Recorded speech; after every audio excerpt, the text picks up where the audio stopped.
Hello competitors, आप सब कैसे हैं? आई होप आप लोग सब ठीक होंगे। तो 1 फरवरी को बजट जो है हमारा आ गया है, ठीक है? तो यहाँ ये जो क्लास है आपको बजट के रिलेटेड है। थोड़ा बजट पे हम लोग देखेंगे कि क्या-क्या हमारे एग्ज़ाम के लिए इम्पोर्टेंस है वो देखेंगे और थोड़ी जानकारी लेंगे कि बजट में हमारे लिए क्या-क्या आया। एक नागरिक होने के नाते आपको ये जानना ज़रूरी भी है कि क क्या-क्या बजट में आपके लिए आपके हित में क्या-क्या आया है और स्टूडेंट के लिए तो ज़्यादा ही ज़रूरत है क्योंकि आप एग्ज़ाम भी दे रहे हैं, ठीक है?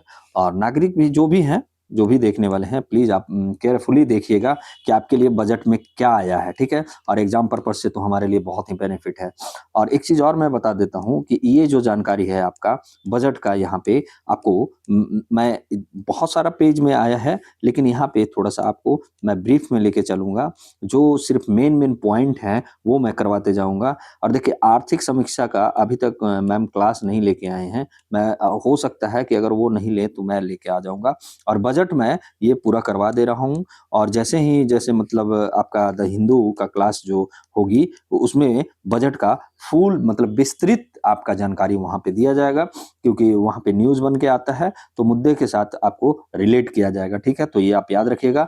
आज जो भी बजट में बात हुई है, क्या निर्मला सीतारमन जो हमारे वित्त मंत्री हैं, वो उन्होंने क्या कहा है, वो हम लोग देखेंगे थोड़ा, ठीक है? तो यहाँ पे ये जो बजट का जो मेन थीम है, विकास के साथ प्रगति की राह, ठीक है? और ये याद रखिएगा चौथी बार डिजिटली रूप से हमारा पेश किया गया है, ठीक है? डिजिटली रूप से पेश किया गया है और ये भी ध्यान देने वाली बात है कि पहली बार इतिहास में पहली बार ये भी याद रखिएगा पहली बार जो है कि बजट जो है हमारा रविवार को पेश किया गया है, यानी संडे को आपका मतलब पेश किया गया है, ठीक है? तो ये भी आप याद रखिएगा और हमारे यूपीएससी के लिए और हमारे अन्य पीएससी और अन्य जो अदर जो कॉम्पिटिटिव एग्ज़ाम्स होते हैं, उनके लिए बहुत ही आपका बेनिफिट होगा, तो ये भी आप जानते हैं, ठीक है? बहुत सारे टीचर मतलब जो हैं करवा चुके हैं, मेरा थोड़ा-सा लेट आया है, कारण कुछ और था, ठीक है? तो ये आप थोड़ा-सा धैर्य बनाए रखिएगा, मेरे जो स्टूडेंट हैं, जो हमसे पढ़ते हैं और प्लीज़ देखिए यहाँ पे वित्त मंत्रालय जो मिनिस्ट्री ऑफ फाइनेंस मंत्रालय जो कर्तव्य भवन है, इसका ये देखिए यहाँ पे इमेज लगाया गया है, ठीक है? ये निर्मला सीतारमण जी हैं जो कि केंद्रीय बजट 2026-27 का ये देखिए लेकर मतलब ये जो है बजट है, यही बजट मतलब इसी में जो भी है डिजिटली रूप से उन्होंने ये बजट है, ठीक है? और आगे बढ़ने से पहले आपका स्वागत है हमारे चैनल वेब्स एकेडमी पे, ठीक है? और हमारा टेलीग्राम चैनल है वेब्स एकेडमी आपका 24 तो इससे भी आप जुड़िए और जो भी नए लर्नर हैं प्लीज़ आप लोग लाइक ज़रूर कीजिए और पुराने लर्नर ज़रूर आप लोग लाइक और कमेंट ज़रूर कीजिए और जो नहीं सब्सक्राइब अभी तक किए हुए हैं तो प्लीज़ आप लोग सब्सक्राइब कीजिए यार।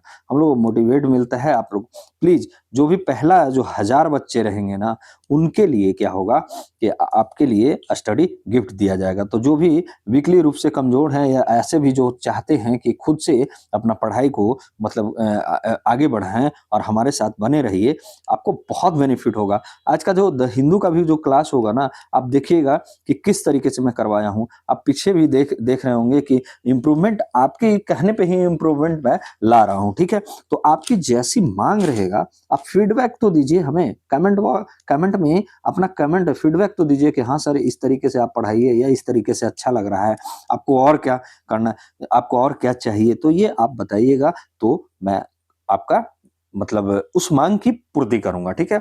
और मेरा एक पर्पस है कि कॉम्प्लिकेटेड चीज़ों का आपको सिम्प्लिफिकेशन करना, ठीक है? तो मैं वही करता हूँ, ठीक है? तो आगे बढ़ते हैं, सबसे पहले हम लोग चलते हैं। देखिए, सबसे पहले हम लोग देखेंगे कि बजट कहते किसको हैं? पहले शुरुआत करने से पहले हम लोग देखते हैं कि बजट किसको कहते हैं? देखिए, बजट सरकार द्वारा किसी वित्तीय वर्ष जैसे 1 अप्रैल से 31 मार्च तक जो वित्तीय वर्ष हमारा कहलाता है, देखिए पहला पॉइंट यहीं पे है आपका नोट डाउन करने का पहला पॉइंट जो है कि जो 1 अप्रैल आपका 1 अप्रैल टू 31 मार्च तक क्या कहलाता है हमारा फाइनेंशियल ईयर कहलाता है। इंग्लिश वाले के लिए फाइनेंशियल ईयर कहलाता है, ठीक है? यानी वित्तीय वर्ष कहलाता है। तो ये भी आप याद रखिएगा। ओके? के लिए आया है इनके लिए क्या है, आय और व्यय का वार्षिक विवरण होता है। क्या होता है, एनुअली जो होता है, एनुअली जो होता है आपका, क्या होता है एनुअली, इसमें आपका इनकम क्या हुआ, इनकम क्या हुआ और एक्सपेंडिचर क्या हुआ, ठीक है, और एक्सपेंडिचर क्या हुआ, उसी का क्या रहता है, विवरण रहता है, ठीक है, आपका विवरण रहता है।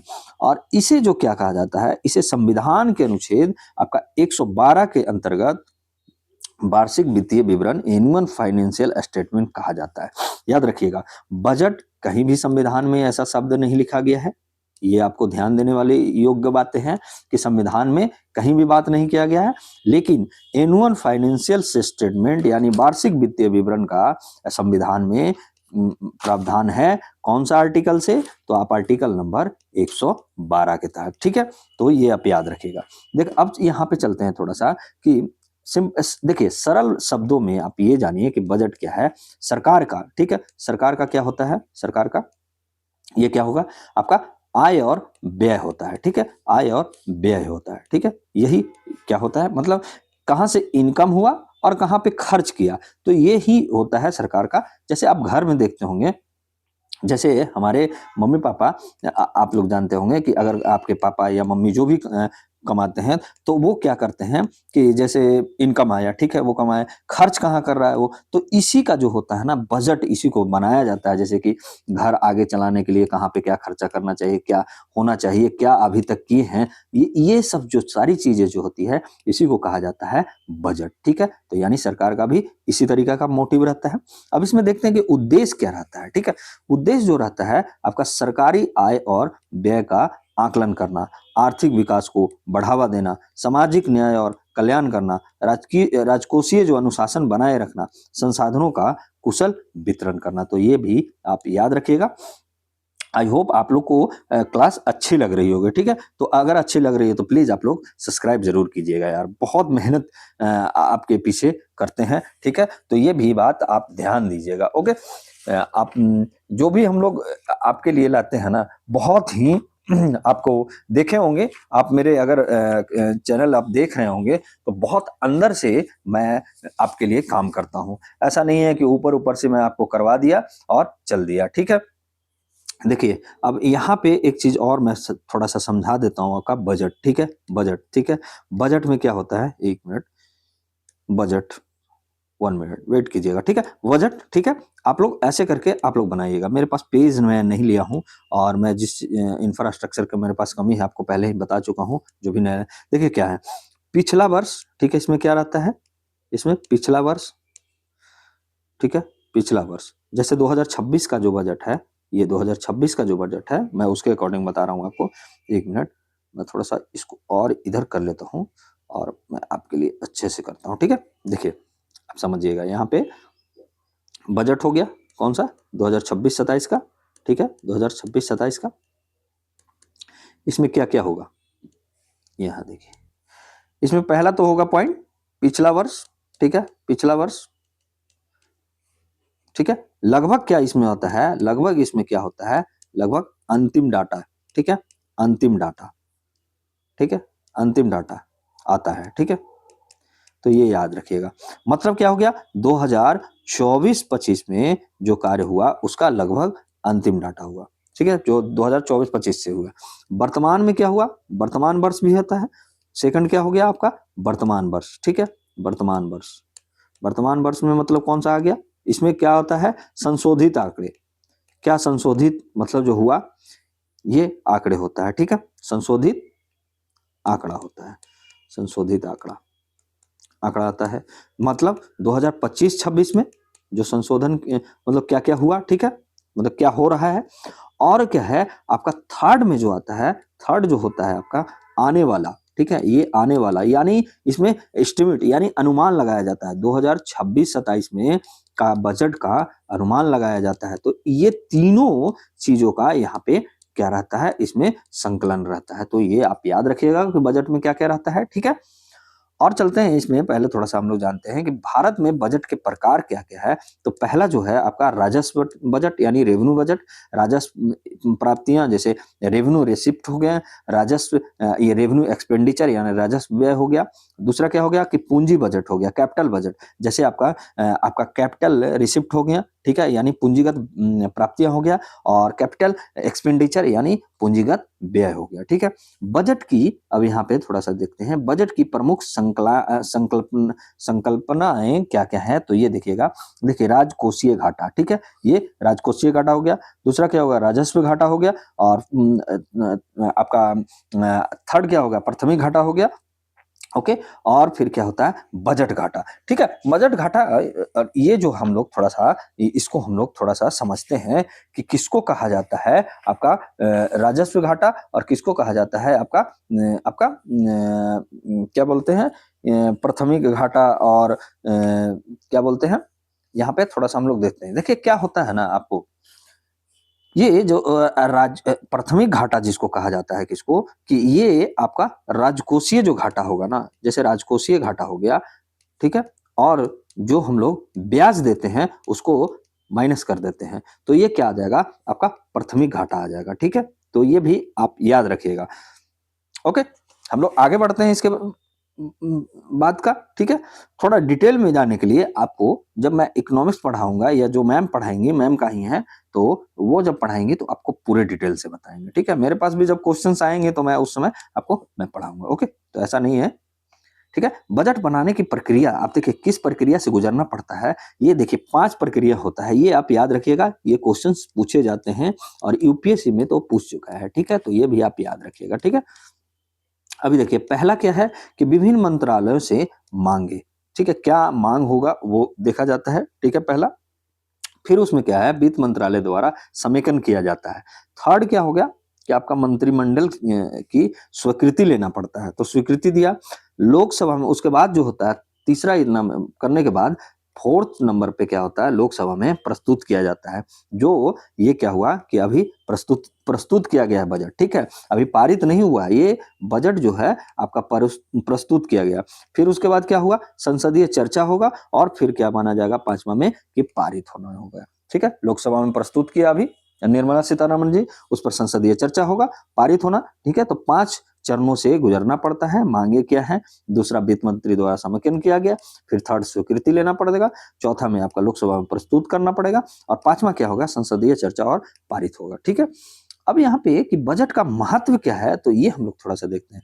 देखिए क्या है ना, कि आर्थिक नीतियों की दिशा बताता है ये, कि क्या हमारा इकोनॉमिक्स जो है, पॉलिसी की डायरेक्शन किस डायरेक्शन में जा रहा है। मतलब आप पैसा तो दे रहे हैं, ठीक है, पैसा कहाँ जा रहा है उसका तो दिशा तो आपको पता करना चाहिए ना, कि गलत दिशा में जा रहा है या सही दिशा में जा रहा है। जो हम खर्चे के लिए मान लिया जाए कि निकाले हैं, वो खर्चा मतलब अगर दे रहे हैं, जैसे आप पढ़ रहे हैं, ठीक है, मान लीजिए मेरी क्लास कर रहे हैं, ठीक है, आप क्लास कर रहे हैं, आप यहाँ से देखिएगा कि नहीं मैं कुछ भी लाके पढ़ा दे रहा हूँ। जैसे आपको पढ़ा दिया कि हाँ कैसे, मतलब कोई चीज के बारे में पढ़ा दिया कि रेल है तो उसका चक्का कैसे, व्हील कैसे बनता है, तो वो कहीं ना कहीं आपको, ये ऐसा नहीं जरूरी है कि व्हील का यहाँ पे क्या चर्चा है। ठीक है, मतलब लोहा आप बता दीजिए, कि आयरन के बारे में आप बता दीजिए, ये नहीं कि आप उसके मतलब व्हील्स के बारे में बताइएगा। व्हील्स बताने से कोई फायदा है नहीं, क्योंकि हम लोग मैकेनिकल, सॉरी, हाँ, मैकेनिकल इंजीनियरिंग कर नहीं रहे हैं यहाँ पे। ठीक है, हमारा जो सब्जेक्ट है, यानी जो मतलब आपको जीएस पढ़ना है और मैं आपको मैथ पढ़ाऊं, तो वो क्या फायदा है। जैसे आप जीएस पढ़ने आए ना, यहाँ पे करंट पढ़ने आए ना, करंट पढ़ने आए ना, तो करंट ही पढ़ाना मुझे पड़ेगा ना, या आप बजट पढ़ने आए ना, तो बजट ही पढ़ाऊंगा। बजट के अकॉर्डिंग आपको कुछ भी पढ़ा दूं, यहाँ पे बोटनी में ला दूं, बजट की जगह पे बोटनी ला दूं, तो फायदा है ये, तो गलत डायरेक्शन में आप जा रहे हैं। यानी बजट कह के मैं बोटनी आपको पढ़ा रहा हूँ, तो ये गलत है। ठीक है, तो ये आप समझने योग्य बातें हैं। यानी आर्थिक नीतियों की दिशा बताता है कि कहाँ हम पैसा खर्चा किए हैं। मान लीजिए कोई शॉप पे गए, आप बुक लेने गए, बुक की जगह पे आपको कॉमिक दे दिया। ठीक है, मतलब कोई बुक आप लेने गए, जैसे लक्ष्मीकांत का बुक लेने गया, ठीक है, आप लक्ष्मीकांत के बुक मांगे, और वो उस ऊपर जो कवर है कि लक्ष्मीकांत चिपकाया हुआ, और आपको अंदर में कॉमिक बुक दे दिया गया, तो कहीं ना कहीं ये गलत डायरेक्शन में हमारा पैसा चला गया। सरकार की दूसरा क्या है, सरकार की प्राथमिकताओं को दर्शाता है, कि सरकार क्या किसको ऊपर, मतलब किसके ऊपर प्रायोरिटी दे रहा है। ठीक है, किसको प्राथमिक दे रहा है, कौन सा क्षेत्र को, एमएसएमई को दे रहा है, आपका या डिफेंस को दे रहा है आपका, या आपको आपका अन्य इंडस्ट्री को दे रहा है आपका, तो ये कहीं न कहीं इसका फोकस जो है सरकार की दिशा यानी प्राथमिकता को ये दर्शाता है, ठीक है?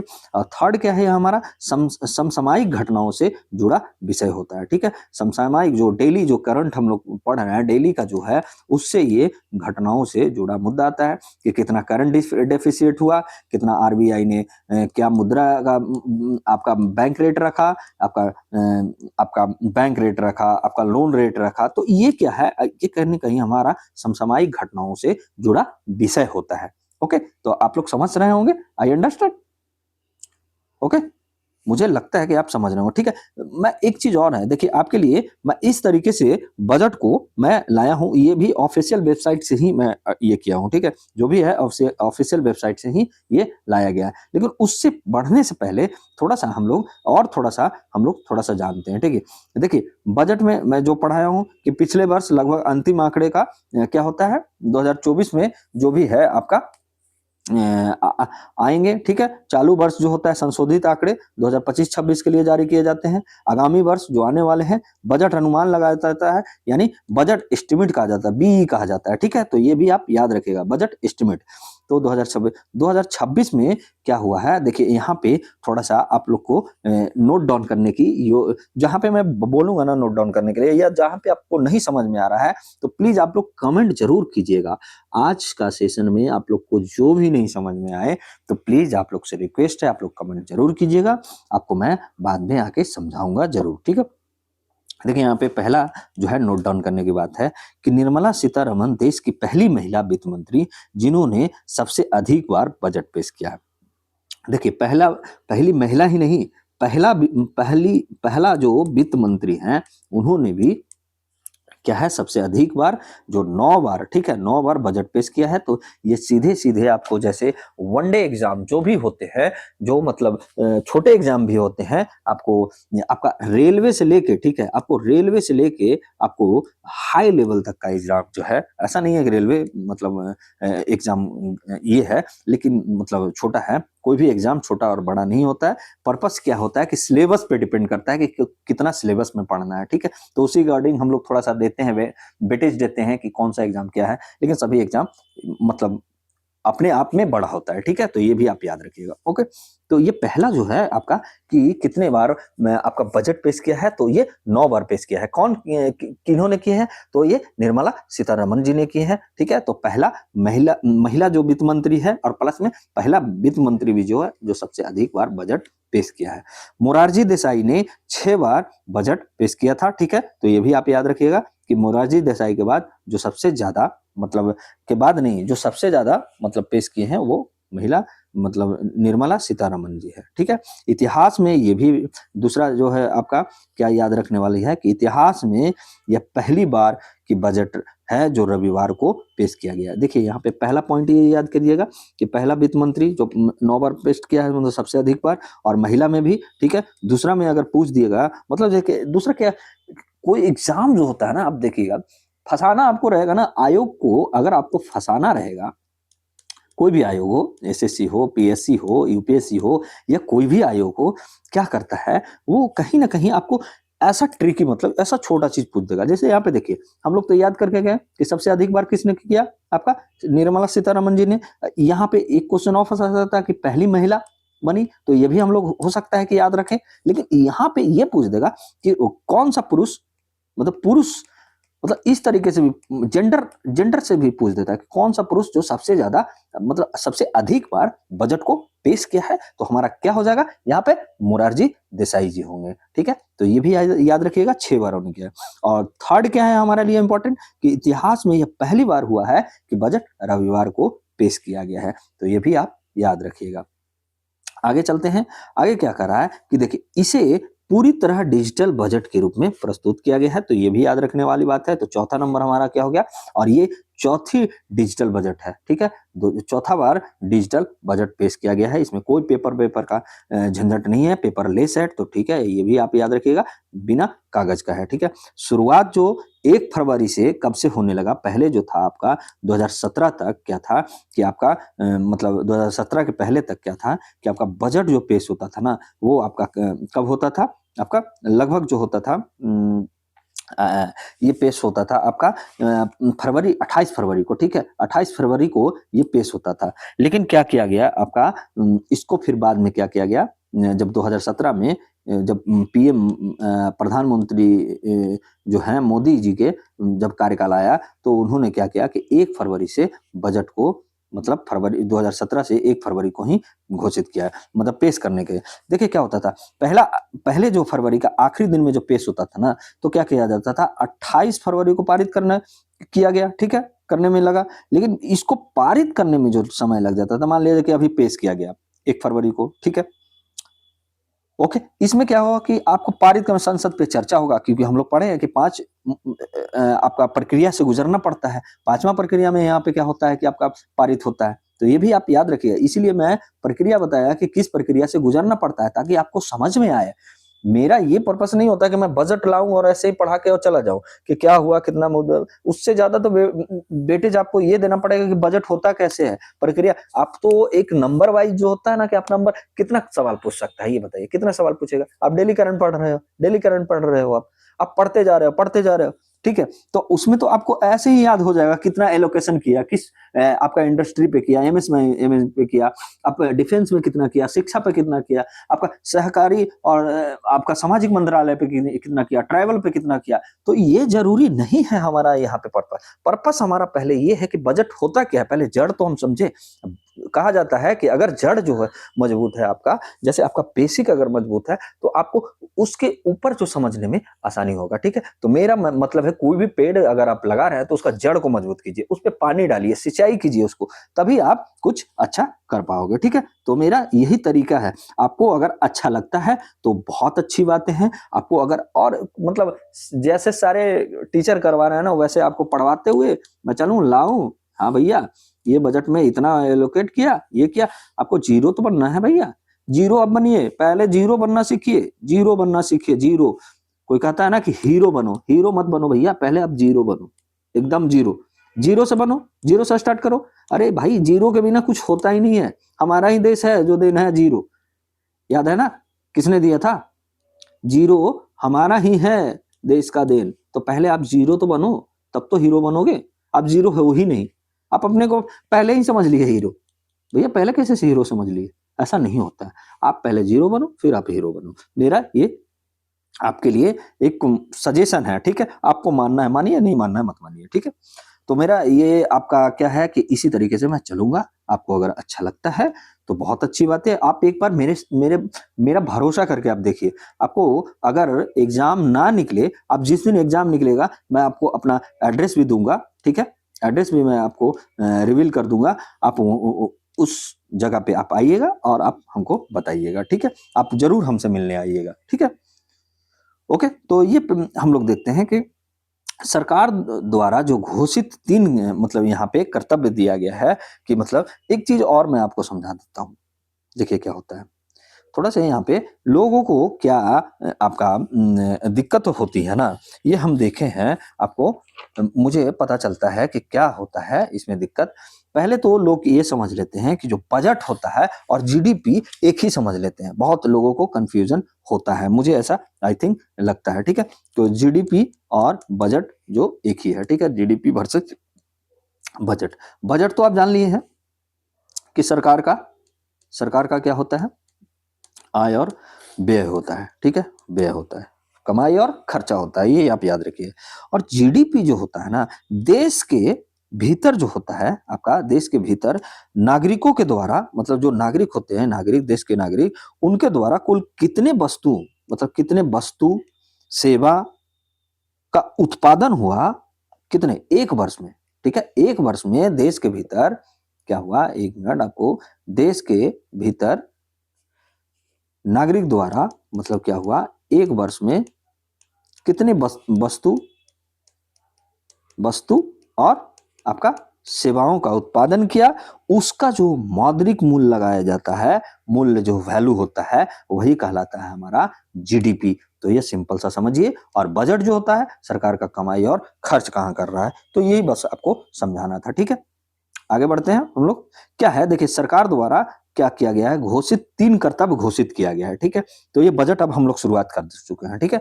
तो क्या-क्या है? सतत तरीके से आर्थिक विकास को बढ़ावा देना। पहला क्या है? सतत तरीकों से क्या है? आर्थिक विकास को बढ़ावा देना। इसका अर्थ क्या है? एक ऐसा मॉडल अपनाना ना, क्या है इसका अर्थ? देखिए क्या है? इसका अर्थ जो है कि इसका मतलब है कि इस तरह का मॉडल अपनाना जो क्या करेगा कि जिससे क्या होगा कि आर्थिक गतिविधि हमारा क्या हो, आर्थिक गतिविधियां मतलब तेजी से बढ़े और पर्यावरण पर भी कोई नुकसान न हो और संसाधन का नुकसान या क्षरण न हो, संसाधन का उपयोग अगली पीढ़ी भी कर सके। इस तरह का क्या होगा, आर्थिक विकास को सतत तरीके से बढ़ाने का ये क्या किया है, कर्तव्य पहला किया है। देखिए यहाँ पे ये वही बोल रहा है कि इसका अर्थ है एक ऐसा मॉडल अपनाना जो पर्यावरण को नुकसान पहुंचाए बिना आर्थिक गतिविधियों को तेजी से बढ़ाया जाए ताकि संसाधनों का उपयोग अगली पीढ़ी द्वारा भी किया जा सके। उदाहरण के लिए क्या है, आपका ग्रीन एनर्जी, ठीक है, और आपका नवीकरणीय ऊर्जा यानी रीन्यूएबल एनर्जी। ओके, तो ये आप याद रखिएगा, पहला जो हमारा क्या कर्तव्य है, कर्तव्य आप याद रखिएगा, सतत तरीके से आर्थिक विकास को बढ़ावा देना है, यानी आर्थिक विकास को सतत तरीके से बढ़ाना, ठीक है?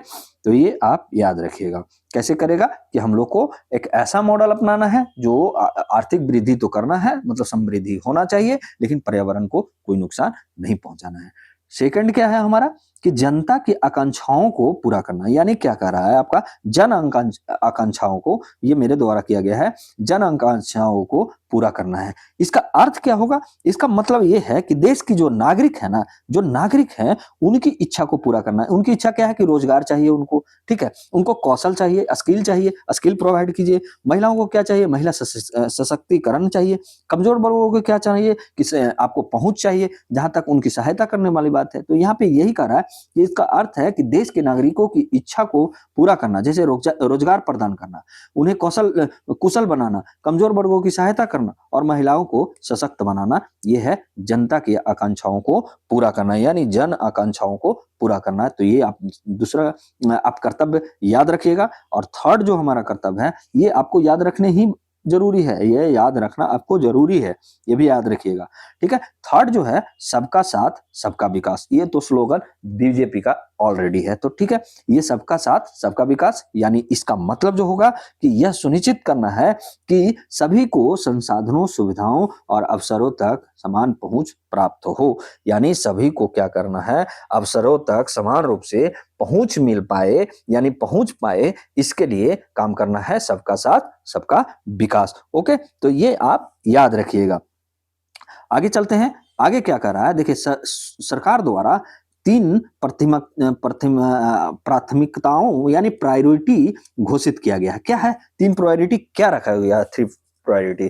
तो पहला जो प्रायोरिटी है आपका, प्राथमिकता है कि संरचनात्मक आपका क्या है, मतलब क्या है कि ढांचागत सुधारों की गति को अनुकूल और प्रगतिशील बनाए रखना है। मतलब क्या है आपका, यहाँ पे क्या बोल रहा है कि संरचनात्मक सुधारों की गति को अनुकूल और प्रगतिशील बनाए रखने की आवश्यकता है। सेकंड क्या है कि पूंजी के कुशल मतलब क्या हुआ, दक्षतापूर्ण जो है ना पूंजी आवंटन, मतलब आप समझे कि मतलब जिस मतलब आपका क्या हो गया कि इफिशियंसी पे हमें पूंजी को खर्चा करना है, कि मतलब क्षमता क्या है, किस किस आपका इंडस्ट्री में क्षमता क्या है, यानी मतलब किस आपका विभाग की कितने दक्षता है, मतलब कितना एफिशिएंसी है, वहां से क्या हमको आ सकता है, इस तरीके से जोखिम को बेहतर प्रबंधन करना भी इसकी मतलब क्या है कि प्रायोरिटी पहले देगा, ठीक है? जिस में मतलब पूंजी को वही आवंटन करेगा ना जहां सबसे ज्यादा मतलब आउटपुट निकल रहा है, तो ये ऐसा है। और पहले फिर क्या करेगा, जोखिम को बेहतर प्रबंधन करेगा, ठीक है? थर्ड क्या है हमारा कि शासन व्यवस्था में कृत्रिम बुद्धिमत्ता यानी एआई का आपका आर्टिफिशियल इंटेलिजेंस एप्स का उपयोग करेगा, ठीक है? और अत्याधुनिक मतलब मॉडर्न टेक्नोलॉजी को सहायक बनाना है, यानी सुशासन में हुआ जो मतलब आपका गवर्नेंस में क्या है आपका, ये गवर्नेंस को सहायक बनाने के लिए मतलब गवर्नेंस में मतलब आपको गवर्नेंस में क्या है, सहायक बनाने हेतु आपका एआई ऐप को, ठीक है, और मॉडर्न टेक्नोलॉजी को यानी अति उन्नत प्रौद्योगिकी को क्या करना है, सुशासन में सहायक बनाना है, ठीक है? तो ये आप याद रखिएगा 3 इसका प्रायोरिटी, ठीक है? अगला हम लोग चलते हैं, क्या बोल रहा है आगे कि इसमें क्या है पॉइंट, आर्थिक विकास को गति देने के लिए 6 क्षेत्रों में पहल करने का प्रस्ताव लाया है। क्या 6 क्षेत्रों में पहल करने का प्रस्ताव लाया है आर्थिक विकास को गति देने के लिए? तो ये हम लोग देखते हैं। देखिए पहला जो है ना, ये क्या कर रहा है कि आर्थिक विकास को गति देने के लिए 7 क्षेत्रों में पहल शुरू करने का प्रस्ताव दिया है। सेकंड क्या हो गया कि विरासत औद्योगिक क्षेत्रों का पुनर्उद्धार करना है। ठीक है, विरासत जो आपका क्या है आपका जो मतलब हेरिटेज जो है ना इंडस्ट्री, उसमें क्या है हेरिटेज इंडस्ट्री सेक्टर को आपका पुनर्उद्धार करना है। विरासत के औद्योगिक क्षेत्रों का कायाकल्प मतलब क्या करना है आपका बदलना है। ठीक है, तो ये आप याद रखिएगा। ठीक है, दूसरा हो गया, थर्ड क्या हो गया आपका अग्रणी लघु एवं मध्यम उद्यम मतलब एमएसएमई आपको क्या करना है, एमएसएमई जिसको क्या बोला गया है ना, इसमें चैंपियन चैंपियन एक आपका स्कीम निकाला गया, चैंपियन नाम दिया गया है एमएसएमई, चैंपियन एमएसएमई का निर्माण करना है। ठीक है,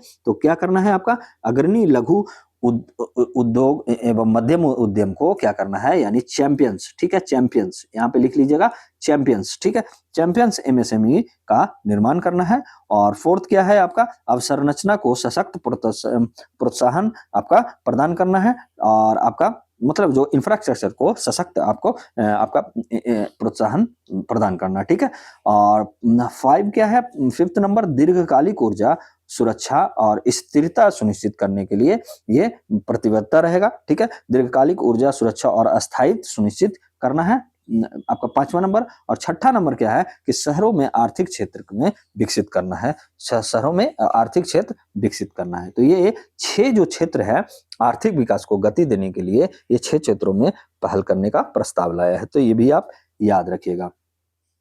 आगे चलते हैं हम लोग, ये देखिए थोड़ा सा यहाँ पे देखिए, यहाँ पे क्या है ना कि आपको अब मैं जो है कि ये जो बजट का प्रमुख विशेषताएं क्या क्या है वो हम थोड़ा सा आप लोग को ये ले चलते हैं। ठीक है, ठीक है, आइए यहाँ पे क्या है आपका, एक मिनट एक मिनट एक मिनट थोड़ा सा वेट कीजिएगा।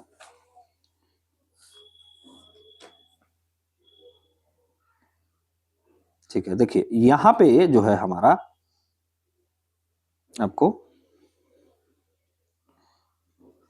हाँ यहाँ पे देखिए, आइए आप लोग भारत की आर्थिक गति। ठीक है, भारत की आर्थिक गति। देखिए एक चीज और यहाँ पे समझिए आप लोग थोड़ा सा, यहाँ पे एक मिनट आपको मैं जूम कर देता हूँ, थोड़ा सा दिक्कत है अभी, थोड़ा सा आप लोग कंप्रोमाइज कीजिएगा। देखिए विकसित, एक मिनट आपको, विकसित भारत। ठीक है, विकसित भारत का यहाँ पे लक्ष्य रखा गया है। ठीक है, विकसित भारत, तो ये कैसे बनेगा विकसित भारत? ठीक है, तो यहाँ पे देखिए पहला तो है क्या आपका समावेशन, समावेशन। ठीक है, समावेशन करके यानी इंक्लूसिव करके, क्या समावेशन, सबसे जो कमजोर तबके जो है, सबसे कमजोर जो तबके हैं, कमजोर तबके, ओके, कमजोर तबके तक क्या है लाभ पहुंचाकर। ठीक है, लाभ पहुंचाना यानी समावेशन करना। ठीक है, आपका सेकंड क्या हो जाएगा यहाँ पे, सेकंड क्या हो जाएगा आपका, क्या कर रहा है महत्वाकांक्षा है। ठीक है, महत्व आकांक्षा। ठीक है, महत्वाकांक्षा। ठीक है, ये आपका होगा। इसमें क्या है आपका, देखिए आगे चलते हैं हम लोग थोड़ा सा इसको, अब क्या करते हैं यहाँ पे देखिए, क्या यहाँ पे बोला गया है आपको, विकसित भारत के लिए समावेशन के साथ महत्वाकांक्षा का संतुलन करना है। ठीक है, और यहाँ संशय के स्थान पर कार्रवाई करना है। क्या करना है ना कि बोल संशय के स्थान पर यानी मतलब जो संशय जहां पे आपका लग रहा है कि मतलब आपको किसी चीज के बारे में हेजिटेशन हो रहा है, तो उसके स्थान पर वहां पे कार्यवाही करना है। ठीक है, वाक पुटता के स्थान पर सुधार। ठीक है, वाक पुटता मतलब होना है कि जो जहां पे हम लोग सिर्फ बोलते हैं वहां पे आपका क्या है सुधार करेंगे। ठीक है, और थर्ड क्या है कि लोक लुभावन दिखावे के स्थान पर जनहित को प्राथमिकता दिया जाएगा, यानी लोक दिखावे के साथ दिखावे के स्थान पर क्या क्या है जनहित को जो आपका प्राथमिकता दिया जाएगा। ठीक है, आगे बढ़ते हैं इसका, आगे में क्या कह रहा है आपका, देखिए क्या है कि आपका 4 जो है आपका क्या है लक्ष्य को मतलब आपका मतलब आकांक्षा को उपलब्धि में रूपांतरित करना और क्षमता को प्रदर्शन में बदलना, ये हमारा लक्ष्य है। तो ये कैसे करेंगे हम लोग, देखिए क्या करके आपको करेंगे, एक मिनट आपको थोड़ा सा और देखते हैं कि क्या है यहाँ पे। एक मिनट आपको, ठीक है। देखिए आपको क्या करेंगे यहाँ पे, क्या है कि आपका आर्थिक विकास जो है आपका स्थायित्व यानी आपका क्या करना है, सतत वाला होगा। यानी क्या होगा, आर्थिक विकास कैसा होगा आपका, सतत होगा, ठीक है, सतत होगा आर्थिक विकास, ठीक है। और आपका आर्थिक वृद्धि को बनाए रखेगा, आर्थिक वृद्धि को क्या रखेगा, ये आपका बनाए रखेगा, यानी आर्थिक वृद्धि को क्या करेगा, ये बनाए रखेगा, यानी संधारणीय वृद्धि करेगा। और थर्ड क्या करेगा, ये फर्स्ट हो गया, ये सेकंड हो गया, ये आपका थर्ड क्या होगा, आपका राजकोषीय अनुशासन। यानी क्या है, सरकार अपना जो करेगा, क्या सरकार अपना जो खर्च है, अपना खर्च को क्या करेगा, कम करेगी। तो ये भी आप याद रखिएगा। फोर्थ में क्या है कि कम मुद्रास्फीति, यानी मुद्रास्फीति पर क्या करेगा, नियंत्रण करेगा। तो ये आप याद रखिएगा, ठीक है। तो जिससे क्या लक्ष्य होगा कि आकांक्षाओं को उपलब्धि में रूपांतरित करना होगा और क्षमता को प्रदर्शन में बदलना है, ठीक है। तो ये आप याद रखिएगा। आगे बढ़ते हैं हम लोग। अगला जो हमारा क्या कर रहा है कि आगे लगभग ये क्या है कि आपको, एक मिनट, आपको क्या कर रहा है कि ये जो आपको लगभग आपका 7% की उच्च विकास दर रहेगा, ठीक है। लगभग आपका जो 7% आपका वृद्धि दर रहेगा, ठीक है, डेवलपमेंट आपका। तो इसमें क्या है कि ये क्या करेगा, ऊर्जा ऊर्जा सतत करेगा, ठीक है, ऊर्जा सुरक्षा मतलब सस्टेनेबल करेगा ऊर्जा को, ठीक है। आपका दूसरा क्या करेगा, आपका घरेलू विनिर्माण क्षमता जो होगा, यानी आत्मनिर्भर बनाएगा, आत्मनिर्भर बनाएगा, ठीक है, सेकंड नंबर पे। ये फर्स्ट नंबर हो गया। और आपका थर्ड नंबर क्या हो गया कि नागरिक हित, ठीक है, सरकार के कार्यों में नागरिकों को लाभ मिलेगा, यानी नागरिक हित पर सरकार कार्य करेगा, यानी नागरिक हित को बल प्रदान करेगा, ठीक है, नागरिक हित पर बल प्रदान करेगा, ओके। और फोर्थ हमारा क्या होगा कि सरकार जो है, सरकार का जो सार्वजनिक निवेश पर विशेष जोर दिया गया, यानी सरकार का निवेश भी बढ़ेगा, ठीक है। तो ये निवेश बढ़ाएगा और हमारा मौद्रिक आपका मौद्रिक स्थिरता यानी मुद्रास्फीति को भी ये क्या करेगा, कंट्रोल करेगा। तो ये आपका कौन सा हो जाता है, आपका एक दो तीन चार, आपका ये पांचवा होगा आपका मौद्रिक स्थिरता, यानी मौद्रिक मुद्रास्फीति को कंट्रोल करेगा, ठीक है, महंगाई को नियंत्रित करेगा। ये आप याद रखिएगा। और आपका छठा क्या होगा, खर्चों को राजकोषीय विवेक, यानी खर्चों पर अपना कंट्रोल करेगा, खर्चों को जो सरकार होते हैं खर्चा को अपना कंट्रोल करेगा। और दूरगामी जो है संरचनात्मक जो सुधार करेगा, संरचनात्मक यानी संस्थागत जो है आपका, संस्थागत इसमें सुधार लाएगा, ठीक है, संस्थागत सुधार लाएगा। तो ये भी आप याद रखिएगा, ओके। तो ये आपको याद रखने वाली बातें हैं। और जो 8 नंबर है कि महत्वपूर्ण आयात पर कम निर्भरता, यानी आयात को कम करेगा, आयात को क्या करेगा, कम करेगा। आगे चलते हैं। आगे क्या कर रहा है कि युवा शक्ति, युवा शक्ति मतलब जो है समर्पित बजट है। ये कैसा है, युवा को समर्पित ये बजट है, युवा शक्ति को ही ये समर्पित बजट है। तो ये बोला गया है आपका किसके द्वारा, गवर्नमेंट के द्वारा, ठीक है। और क्या है, सरकार का संकल्प है किसान, महिला, दलित, वंचित, शोषित, पीड़ित और पिछड़ों वर्गों पर विशेष ध्यान केंद्रित करना है, ठीक है।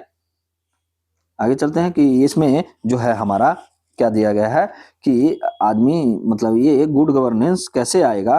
तो ये थोड़ा सा बेहतर शासन हेतु क्या है आपका, यहाँ पे एक मिनट देखिए क्या है कि आपका जो कर्तव्य दिया गया है इसमें, देखिए पहला कर्तव्य दिया गया है कि आर्थिक विकास को गति प्रदान करना और उसे धारणीय रखना है, ठीक है। दूसरा कर्तव्य है हमारे लोगों की आकांक्षाओं पर को पूरा करना है, जो मैं आपको पीछे पढ़ा दिया हूँ। तीसरा कर्तव्य है सबका साथ सबका विकास सपना।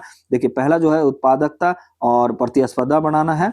और क्या करेगा आपका कि परिवर्तन वैश्विक परिस्थितियों के विरुद्ध प्रतिरोधात्मक क्षमता बढ़ाएगा, लोक क्षमता निर्माण करेगा, भारत की समृद्धि के पथ पर आपका लोगों की मजबूती भागीदारी करेगा। ये आपका दूसरा कर्तव्य में।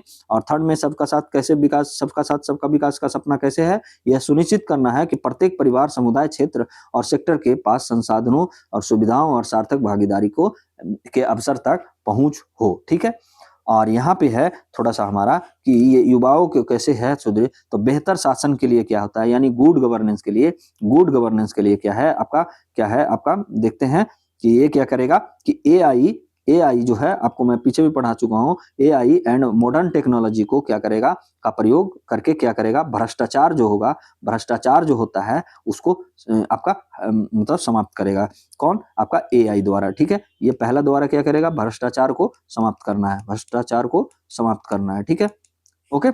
और दूसरा क्या करना है हमको, ये दूसरा क्या करना है बचत करना है, बचत करना है। सभी विभागों से कहा गया है कि बचत किया जाए, यानी पूंजी का कुशल आवंटन होगा और जोखिम प्रबंधन होगा। इससे क्या होगा कि बचत करना है कि किस तरीके से आपको आपका पूंजी का कुशल आवंटन किया जाए, उससे क्या है बचत करना है। Second number. थर्ड है क्या आपका भविष्य उन्मुखी, मतलब आपका क्या करना है खर्चों को बढ़ाएगा, यानी आपको क्या करना है कि भविष्य उन्मुखी आपको खर्चा बढ़ाएगा और सुधार करते हुए चलना है, ठीक है। यानी ये जो है आपका क्या है, आपका थर्ड जो है आपका क्या है, आपका निरंतर अनुकूलन और भविष्य उन्मुखी, मतलब क्या करना है आपको खर्चा बढ़ाया जाएगा। और क्या करना है, सुधार करते सुदृढ़ और मतलब ये सुधार करते हुए चलना है, ठीक है। और पांचवा क्या है कि सुदृढ़ और प्रतिरोध वित्तीय क्षेत्र है, ठीक है। तो ये आप याद रखिएगा। आगे चलते हैं। आगे क्या कह रहा है कि हमारा भारत की सुधार एक्सप्रेस क्या है। देखिए, सरकार ने रोजगार का सृजन करने, उत्पादकता और विकास को क्या करना है गति तीव्र प्रदान करने की दिशा में व्यापक आर्थिक सुधार किए हैं। जीएसटी के सरलीकरण किए हैं, श्रम संहिता और अनिवार्य गुणवत्ता नियंत्रण आदेशों के विवेकीकरण सहित लगभग 350 सुधार किए गए हैं। उच्च स्तरीय समितियों का गठन किया गया है। केंद्र सरकार और गैर विनियमन और अनुपालन अपेक्षाओं को कम करने के संबंध में राज्य सरकारों के साथ काम कर रही है। तो ये भारत की सुधार है, ठीक है। और अब यहाँ पे आते हैं वृद्धि और विकास के स्तंभ आते हैं। तो देखिए, वृद्धि और विकास के स्तंभ जो हैं यहाँ पे, ये आपको याद रखना है, ठीक है। थोड़ा मैं इसको इस तरीके से करता हूँ, ठीक है। देखिए क्या है आपका पहला जो वृद्धि और विस्तार का है। देखिए, पहला क्या बोल रहा है कि आर्थिक वृद्धि बनाए रखना है, ठीक है। आर्थिक वृद्धि मतलब 7% तक जो हमारा कहा गया है कि आर्थिक वृद्धि को बनाए रखना है। आपका सेकंड क्या कहता है, ये हम लोग थोड़ा सा देखते हैं। सेकंड क्या कह रहा है आपका आपका सेकंड क्या कह रहा है, ये आपका एक नंबर हो गया। 2 नंबर, विकास की बुनियादी को मजबूत करना है। क्या करना है, मजबूत करना है। कैसे, आपका जैसे योजना जो चलाते हैं, यह अवसंरचना को मजबूती करना, अवसंरचना को मजबूत करना है। जैसे आपका योजना मतलब किसी कृषि क्षेत्र में, आपका एमएसएमई क्षेत्र में, ठीक है। और उद्योगों में ये क्या करना है, उद्योगों को क्या करना है, मजबूत करना है। तभी ये विकास की बुनियादी, ये कृषि एमएसएमई उद्योग जो हो गया, ये कृषि विकास की बुनियादी माना जाता है। और इसी को क्या करना है, मजबूत करना है, ठीक है। ये थर्ड नंबर क्या है, जन केंद्रित विकास करना है। जन केंद्रित विकास का मतलब हो गया जैसे आपका प्रधानमंत्री फसल बीमा योजना हो गया, आपका बीजी रामजी जो आपका आया है योजना, उस पे क्या करना है, कार्य करना है, ठीक है। तो ये आप याद रखिएगा। आपका फोर्थ क्या कर रहा है, फोर्थ पे क्या करना है आपका, देखिए जो आपका जो 5 स्तंभ मतलब ये माने जाते हैं आपको, मैं ये आपको और छोटा करता हूँ थोड़ा सा, तब आपको सही ढंग से ये आपको चुना है। देखिए, पहला जो हमारा जो हो गया क्या है कि पहला आर्थिक वृद्धि बनाए रखना है 7% तक, ओके। और दूसरा क्या है कि विकास बुनियादी को मजबूत करना है, जैसे आपका कृषि हो गया, एमएसएमई हो गया, ठीक है। और आपका इंडस्ट्री सेक्टर को मजबूत करना है, ठीक है। तो इस पे काम करना है।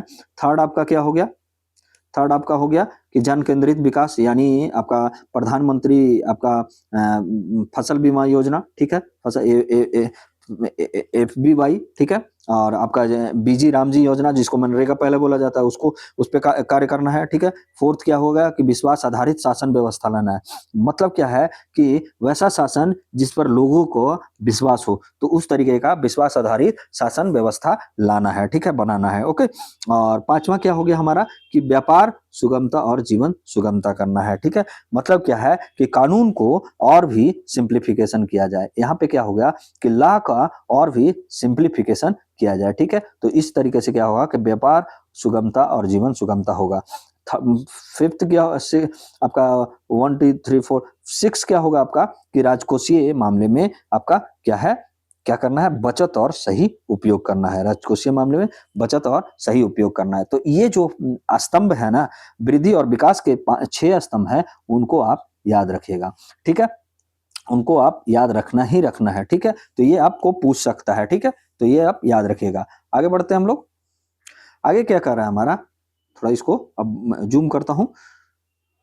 ये क्या कर रहा है कि आर्थिक वृद्धि बनाए रखने के लिए क्या है कि विनिर्माण कार्य जो है कार्यनीति और अग्रणी क्षेत्र पर क्या करना है, जैसे देखिए आपको क्या करना, बायोफार्मा शक्ति, ठीक है, ये आपको आज द हिंदू में भी आया है। देखिए मेरा कल नहीं पढ़ाने के पीछे क्या है ना, कि ये सब जो आ रहा है ना, मैं वहां पे आपको और भी द हिंदू में ये जैसे अभी आपको बता दिया कि बायोफार्मा मैं अभी करवाया हूँ, कुछ देर के बाद आपको अपलोड करूंगा आपका जो है द हिंदू क्लास। तो उसमें क्या है कि आपको समझ में आएगा तुरंत पढ़ने के बाद, ठीक है। तो मेरे लर्नर जो हैं आपके, मेरे जो कंपिटिटर्स हैं, वो आप लोग धैर्य बनाए रखिए, आपको मैं सारा चीज करवाऊंगा।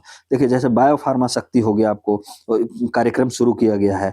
आपका इंडिया सेमीकंडक्टर जो है आपका, एक मिनट, आपको थोड़ा सा और इसको ये करता हूँ, तो यहाँ पे ये आपका, ठीक है, ठीक है, क्या है, बायो फार्मा आपका शक्ति किया गया है।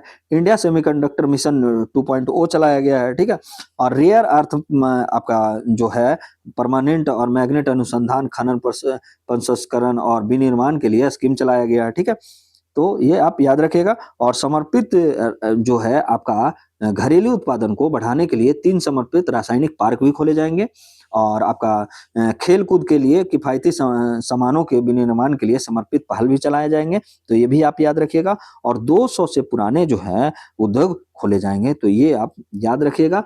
वस्त्र उद्योग और एकीकृत कार्यक्रम चलाया जाएगा, जो मतलब लगभग आपका एकीकृत कार्यक्रम चलाए जाएंगे। और उच्च मूल्य और प्रौद्योगिकी की उन्नत निर्माण अवसंरचना उपकरणों के घरेलू विनिर्माण को मजबूती प्रदान करेगा, ठीक है। और क्या है कि आपको इलेक्ट्रॉनिक्स जो है आपका, देखिए यहाँ पे 200 पुराने उद्योग समूहों को पुनर्जीवित करने का स्कीम भी चलाया जाएगा।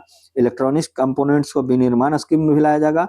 वस्त्र उद्योग के लिए एकीकृत कार्यक्रम भी चलाया जाएगा। तो देखिए वस्त्र उद्योग के लिए भी जो आज न्यूज में आया है, तो आज आपको 1-2 दिन न्यूज में आते आते आपको पूरे तरीके से कंप्लीट हो जाएगा। देखिए कंटेनर विनिर्माण भी स्कीम चलाया जाएगा। सीपीएसई में हाईटेक टूल्स रूम भी बनाए जाएंगे, तो ये भी हाईटेक रूम्स के भी प्रावधान किए गए हैं। ओके, आगे चलते हैं हम लोग, ठीक है। आगे क्या है कि हमारा ये देखिए आपका क्या हो जाता है आपका, आगे है ये हमारा, देखते हैं थोड़ा सा विनिर्माण क्षेत्र के गति को प्रदान करने के लिए क्या क्या सुधार किए गए हैं, तो ये हम लोग थोड़ा सा देखते हैं। ओके, तो पहले जो है हमारा कि विनिर्माण क्षेत्र के लिए क्या क्या मतलब जो है ये दिए गए हैं, तो इसको भी थोड़ा सा पढ़ लेते हैं। इसमें कुछ है नहीं ऐसे, ठीक है, जहाँ पे मैं बोलूंगा वहां पे आप थोड़ा सा ज्यादा ध्यान दीजिएगा। देखिए क्या कह रहा है कि विनिर्माण क्षेत्र के गति प्रदान करने के लिए क्या कर सुधार किया गया, किसी आवाज जोन में टोल विनिर्माण निर्माता को पूंजी गत वस्तु उपकरणों और ट्रोलिंग उपलब्ध कराने वाले अनिवासी को 5 वर्षों के लिए आपका क्या क्या है आयकर पर छूट दिया गया है। आवाज वेयर हाउस में कंपोनेंट वेयर हाउसिंग के लिए अनिवासी से को बाहर से उपलब्ध कराना है, ठीक है, हार्बर को अनिवासी को से हार्बर उपलब्ध कराना है, ठीक है, यही बात किया गया है, ठीक है। इसमें कुछ ज्यादा नहीं है, आप ये भी याद रखिएगा, कुछ वैसा मुद्दा नहीं है। ये क्या किया गया कि निर्यात के लिए समुद्री खाद्य उत्पादों को प्रोसेसिंग करने के लिए प्रयुक्त जो है आपका विनिर्दिष्ट निविष्टियों के लिए शुल्क मुक्त आयात को सीमा को पिछले वर्ष के निर्यात कारोबार के एफओबी मूल्य के मौजूद को 1% से बढ़ाकर 3% कर दिया गया है, ठीक है। तो इसमें जो मैं आपको जब पढ़ाऊंगा ना, तो उसमें जहां जहां पे मैं बता रहा हूँ वहां पे आपको ज्यादा ध्यान देना। देखिए मैं आपको पीछे भी बताया था कि एमएसएमई को चैंपियंस के रूप में विकास करने में सहायता हेतु त्रिआयामी आपका दृष्टिकोण अपनाया गया है। क्या है त्रिआयामी दृष्टिकोण, ठीक है, तो ये थोड़ा सा हम लोग देखते हैं, ठीक है। ये आपको त्रिआयामी दृष्टिकोण जो है वो थोड़ा सा हम लोग देखते हैं। देखिए जैसे क्या है, यहाँ पे आपका बनाता हूं, ये ट्रायंगल बनाता हूं। देखिए क्या है, इक्विटी सपोर्ट, ठीक है, इक्विटी सपोर्ट, ठीक है। इसमें क्या होगा कि जैसे आपका शेयर जो है ना, शेयर के एवज में क्या है, उनको शेयर मार्केट में बढ़ावा करने में मदद मिलेगा। जैसे कोई शेयर में अगर खर्चा कर रहा है, ये कर रहा है, तो उसको क्या है, उनको शेयर मार्केट में बढ़ावा दिया जाएगा, ठीक है, अगर करता है तो। और क्या है कि लिक्विडिटी सपोर्ट किया जाएगा, लिक्विडिटी सपोर्ट किया जाएगा, ठीक है। इसमें क्या होगा कि लोन देने में मदद होगा, लोन दिया जाएगा, लोन देके मदद किया जाएगा लिक्विडिटी सपोर्ट में। और फिर क्या है, प्रोफेशनल सपोर्ट भी दिया जाएगा, जैसे विशेषज्ञ को क्या किया जाएगा, इनके साथ जोड़ा जाएगा, ताकि वो क्या है बड़े उद्योग में बदले। जैसे एमएसएमई जो है आपको बड़े उद्योग में बदलने के लिए उनको क्या क्या दिया जाएगा, एक तो इक्विटी सहायता दिया जाएगा, देखिए यहाँ पे बताया गया है, एक मिनट, आपको एक तो इक्विटी सहायता दिया जाएगा फर्स्ट नंबर, इसमें क्या होगा कि 10,000 करोड़ की करोड़ की समर्पित एमएसएमई विकास निधि बनाया जाएगा। 2,000 करोड़ से आत्मनिर्भरता भारत की निधि को टॉप अप करना होगा। फिर ट्रेड के माध्यम से नकदी सहायता किया जाएगा, जैसे लिक्विडिटी सपोर्ट किया जाएगा, ठीक है, और पेशेवर की सहायता दिया जाएगा, ठीक है, यानी विशेषज्ञों से जोड़ा जाएगा। तो ये आप याद रखिएगा। ओके, इसमें और कुछ वैसा जानने की जरूरत नहीं है। और कर प्रस्ताव कुरियर निर्यात के प्रति जो खेप है 10 लाख रुपए के वर्तमान मूल्य सीमा को समाप्त करना, इसका ये है, ठीक है। तो ये भी आप याद रखिएगा, यहाँ पे कोई वैसा और कुछ नहीं है। बाकी जो देखिए अन्य कॉर्पोरेट के लिए बेंचमार्क के रूप में कार्यरत आपका जो है एमएसएमई से भी खरीद किया जाएगा। इसमें एक चीज आया है ट्रेड्स, ठीक है, ट्रेड्स को अधिदेशित करना है, ठीक है। जो प्लेटफॉर्म है ना आपका लेन देन निपटाने के लिए, जो प्लेटफॉर्म के रूप में ट्रेड्स, ठीक है, ठीक है, ये ट्रेड्स, ठीक है, ये आपका आज का मुद्दा आया है, मैं आपको वहां पे जरूर बताऊंगा ये किसके द्वारा किया जाता है, आपका आरबीआई के द्वारा किया जाता है। तो ये भी आप याद रखिएगा। ट्रेड्स प्लेटफॉर्म पर बीजक छूट हेतु आपका सीजीटीएमएसई जो है के माध्यम से क्रेडिट गारंटी सहायता शुरू करना है। और सस्ते और तीव्र वित्त पोषण को प्रोत्साहित करने के लिए ट्रेड्स के साथ जेम को, आपका जेम को, ये भी मैं आपको आज पढ़ाऊंगा, द हिंदू में आया है जेम को, ठीक है। तो ये जेम को जोड़ा गया है। और एक द्वितीय बाजार के विकास के लिए संपत्ति समर्थित प्रतिभूतियों के रूप में ट्रेड्स प्राप्तियों और नकदी प्रवाह बढ़ाना तथा लेन देन को निपटाने के लिए किया गया है। तो ये आप याद रखिएगा, ठीक है। और ट्रेड्स, ठीक है, ट्रेड्स हो गया। आपको देखिए यहाँ पे मैं आपको उतना डिटेल में नहीं बता सकता हूँ। आपका जो आज का देखिए द हिंदू आया है उसमें बताया गया है, आपका जेम भी बताया गया है, ठीक है, आपका CGTMSE ये क्या होता है वो भी आया है, तो इसके बारे में। और ये जो चलाया जाता है ना एमएसएमई और सिडबी द्वारा चलाया जाता है, तो ये भी आप याद रखिएगा। ओके, अगला जो हमारा क्या कह रहा है कि सेवा क्षेत्र पर पुनः जोर दिया गया है, ठीक है। सेवा क्षेत्र पर क्या दिया गया ना, पुनः जोर दिया गया है। क्या जोर दिया गया है, देखिए आपका जो सेवा क्षेत्र पर है ना, टूरिज्म के लिए क्या दिया गया है आपका, एक मिनट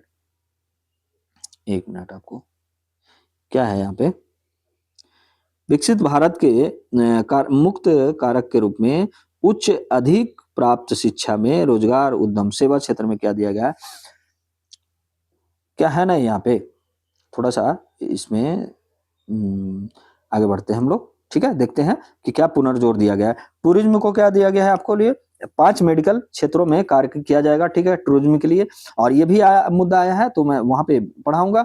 और क्या है कि 1.5 लाख जो है नर्स और केयर टेकर को ट्रेंड्स किया जाएगा, यानी प्रशिक्षण दिया जाएगा, ठीक है। विकसित भारत के मुक्त कारक के रूप में सेवा क्षेत्र पर ध्यान केंद्रित करने के लिए उच्च अधिकार प्राप्त शिक्षा से रोजगार उद्यम स्थायी स्तमित करेगा। 10 विषयों में संविध स्वास्थ्य पेशेवरों के लिए नए संस्थानों का उन्नयन और स्थापना किया जाएगा। देखिए देखभाल परिवेश के लिए 1.5 लाख बहुकुशल देखभाल करताओं यानी नर्स और मतलब जो केयर टेकर है उनको प्रशिक्षित किया जाएगा। ओके, और क्या कहेगा, लगभग जो है आपका लगभग आपका 10 करोड़ मतलब 10 अलग अलग लगभग क्या है आपका लगभग 10 अलग अलग जो है आपका क्षेत्र में नए स्वास्थ्य पेशेवर कॉलेज या संस्थानें खोले जाएंगे। तो ये देखिए ये है, ठीक है, तो 10 अलग अलग है, ठीक है। आगे बढ़ते हैं। आगे हमारा क्या कह रहा है कि ये आपका कि आयुष जो है ना, आयुष में क्या है कि आयुर्वेद देखिए प्रमाणन परिवेश के उच्च मानकों के लिए 3 नए अखिल भारतीय आयुर्वेद संस्थान, मतलब 3 आपका आयुर्वेद नया ऑल इंडिया इंस्टीट्यूट खोला जाएगा, ठीक है। और क्या है आपका कि आयुष आपका फार्मेसी तथा औषधि जांच प्रयोगशाला का उन्नयन तथा आपका WHO वैश्विक पारंपरिक दवा केंद्रों का उन्नयन करेगा, ठीक है।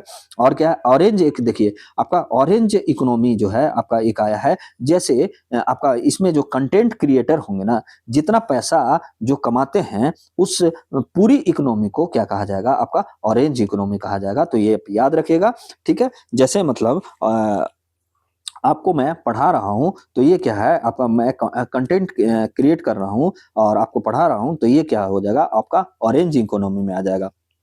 तो ये ऑरेंज अर्थव्यवस्था में आएगा, तो ये आप याद रखिएगा। 15,000 माध्यमिक विद्यालय और 500 महाविद्यालयों में क्या है कि आपका एवीजीसी कंटेंट मतलब क्रिएटर प्रयोगशालाओं की स्थापना किया जाएगा। अब स्कूल और कॉलेज में भी होगा। और क्या किया जाएगा, आपको इस बार जो है आपका क्या है, खेलो इंडिया मिशन शुरू किया जा रहा है, ठीक है। खेलो इंडिया मिशन एकीकृत प्रतिभा जो है आपका मार्ग व्यवस्थित प्रशिक्षण विकास विज्ञान प्रौद्योगिकी के एकीकरण तथा खेल कूद संबंधी अवसंरचना का विकास किया जाएगा। और भारत के पूर्वी क्षेत्र में चुनौती मार्ग के माध्यम से नए राष्ट्रीय डिजाइन संस्थानों की स्थापना होगा। तो ये भी आप याद रखिएगा।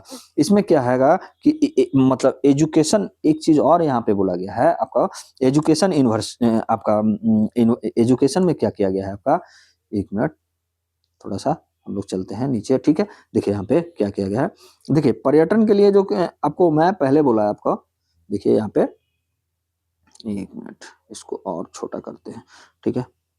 नहीं, थोड़ा-सा आपको इसको बड़ा करके दिखाते हैं। देखिए पर्यटन में क्या किया गया कि जैसे आपका शिक्षा जगत, उद्योग तथा सरकार के बीच सेतु के रूप में राष्ट्रीय आपका अतिथि संस्थान की स्थापना किया जाएगा। मतलब 5 मेडिकल जो क्षेत्रों में टूरिज़्म के लिए 5 मेडिकल क्षेत्रों में कार्य किया जाएगा, ठीक है।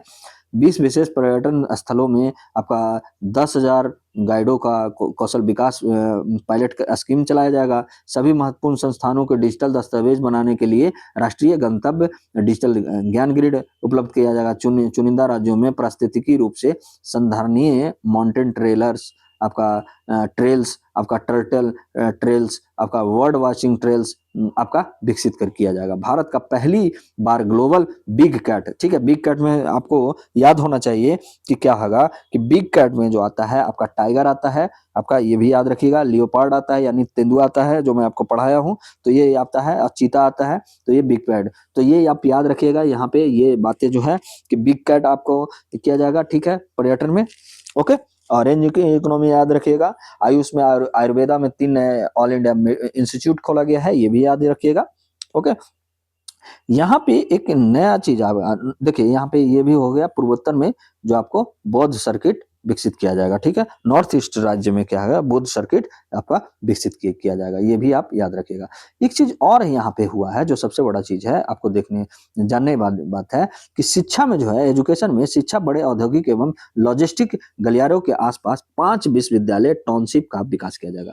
देखिए क्या हो गया ना, यूनिवर्सिटी नगर बनाए जाएंगे, ठीक है। यूनिवर्सिटी नगर किसको कहते हैं, यूनिवर्सिटी नगर। आप जब कुछ बन जाइए, ठीक है, अगर दुनिया देखना है, मतलब दुनिया को अगर जानना है आपको कि क्या है नहीं है, तो आप प्लीज ऐसा मत सोचिएगा। अगर आप जहां रहते हैं, ठीक है, आपकी थिंकिंग अलग है, उन लोग का थिंकिंग अलग है, तो आप थोड़ा अलग बेहतर बनने का कोशिश तो कीजिए।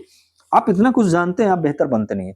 जब आप बन जाइएगा, जब आप कोई भी एग्जाम के लिए तैयारी कर रहे हैं, आप बाहर, अगर आप यूपीएससी कर रहे हैं या पीएससी कर रहे हैं, तो आपको तो जाने का मौका मिल सकता है। अगर आप ऐसे ही नॉर्मल है, अगर आप लाइफ में अगर कभी आपको उस जगह पे मतलब अगर उस जगह पे और उस कैपेबल हो जाएं, तो आप एक बार ऑक्सफोर्ड यूनिवर्सिटी जो मतलब होता है, जैसे बड़ा बड़ा जो ऑक्सफोर्ड यूनिवर्सिटी होगा, हार्वर्ड हो गया, यहाँ पे अगर आपको जाने का मौका मिले तो आप जाके जरूर घूम सकते हैं। क्या होता है यूनिवर्सिटी नगर, विश्वविद्यालय टाउनशिप क्या होता है, ये बड़े संख्या में होता है ना, वहाँ स्कूल और कॉलेज होते हैं। मतलब एक नगर की तरह अगर आप यहाँ पे स्कूल, यहाँ पे कॉलेज, यहाँ पे स्कूल, यहाँ पे मतलब आपको एक टाउन जैसा, मतलब सिटी जैसा स्कूल और कॉलेज मिलेगा, ठीक है। जैसे सिटी में बड़े बड़े बिल्डिंगें होती है ना, उस तरीके से कॉलेज और यूनिवर्सिटी होते हैं वहां पे। तो ये क्या किया जाएगा कि भारत में भी उसी तरह क्या किया जाएगा, 5 जो होता है यूनिवर्सिटी टाउन बनाया जाएगा। और प्रत्येक जिले में क्या होगा आपका, देखिए प्रत्येक जिले में उच्च शिक्षा एसटीएमई संस्थानों में महिला छात्रावास भी बनाए जाएंगे, ठीक है। और आपका 4 टेलीस्कोप अवसंरचनाएं सुविधाओं की स्थापना अथवा उन्नयन होगा, लेकिन ये कहाँ होगा ये नहीं बताया गया है, तो ये आप याद रखिएगा। आगे बढ़ते हैं हम लोग। इसमें क्या है आपका, थोड़ा सा इसमें बताया गया, सेवा क्षेत्र को बल देने के लिए आपका कर सुधार किया गया है। देखिए जैसे 15% के समान आपका समान सुरक्षित हार्बर मार्जिन के साथ सूचना प्रौद्योगिकी सेवा की एकल श्रेणी के साथ अंतर्गत सेवाओं के साथ क्या है आपको जोड़ना है।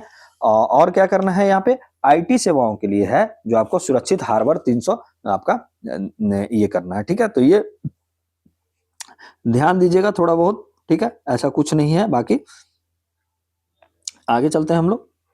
ये देखिए आपको वित्तीय क्षेत्र में क्या किया जा रहा है, ये आपको थोड़ा सा ध्यान देना है, ठीक है। वित्तीय क्षेत्र, भारत को अगले विकास चरण के अनुरूप विकसित भारत के लिए बैंकिंग संबंधी उच्च स्तरीय समिति का गठन किया जाएगा, ठीक है।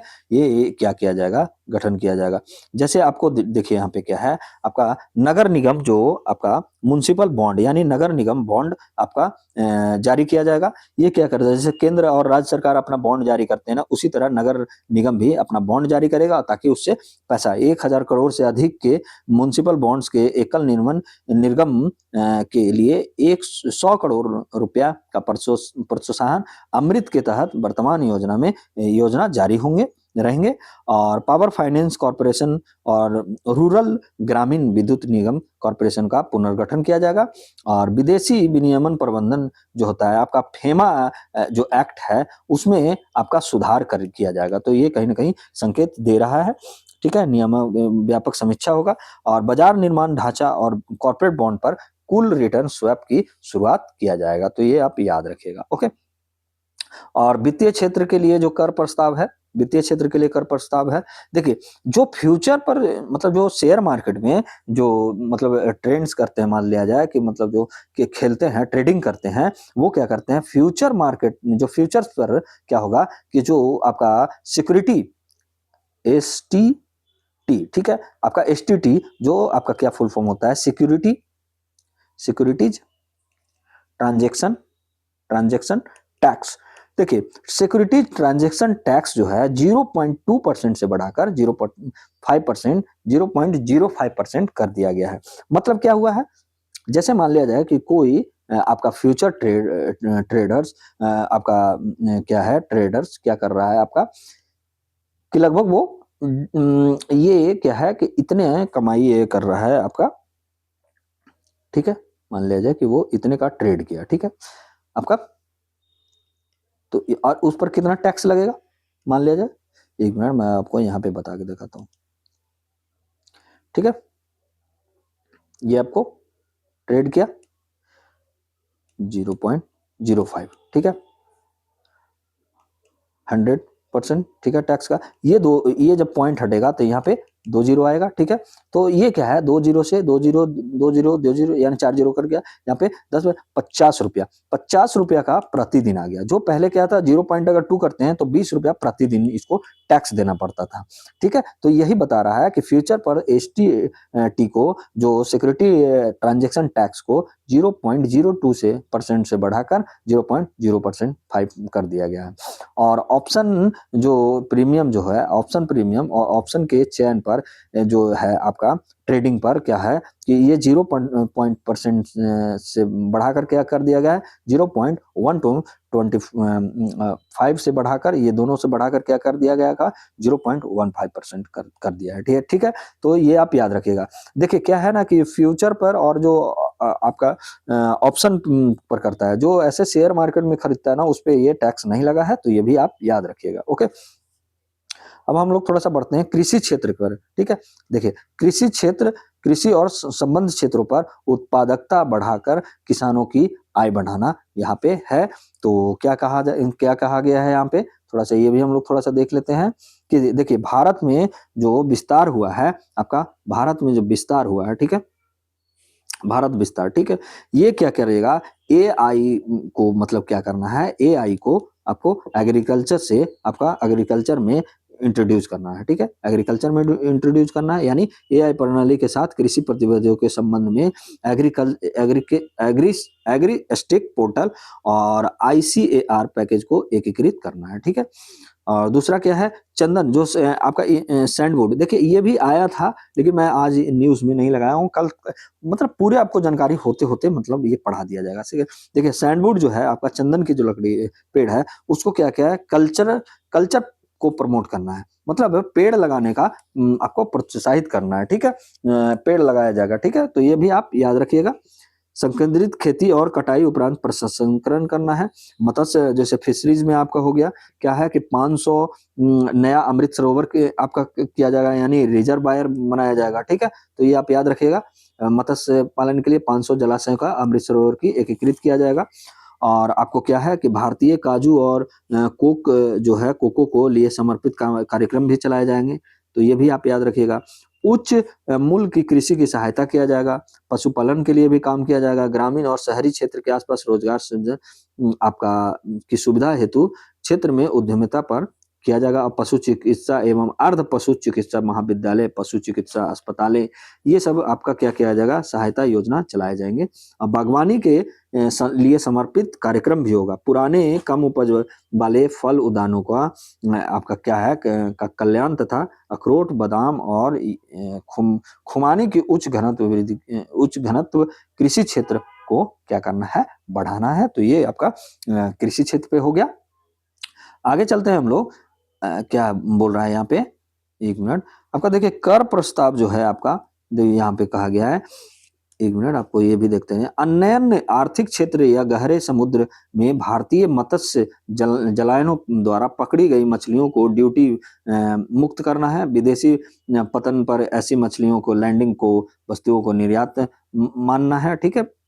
ठीक है, सदस्यों द्वारा पशु चारा की आपूर्ति तथा उत्पादित कपास बीजों को शामिल करने के लिए संबद्ध प्राथमिक सहकारी समितियों को छूट प्रदान करना है।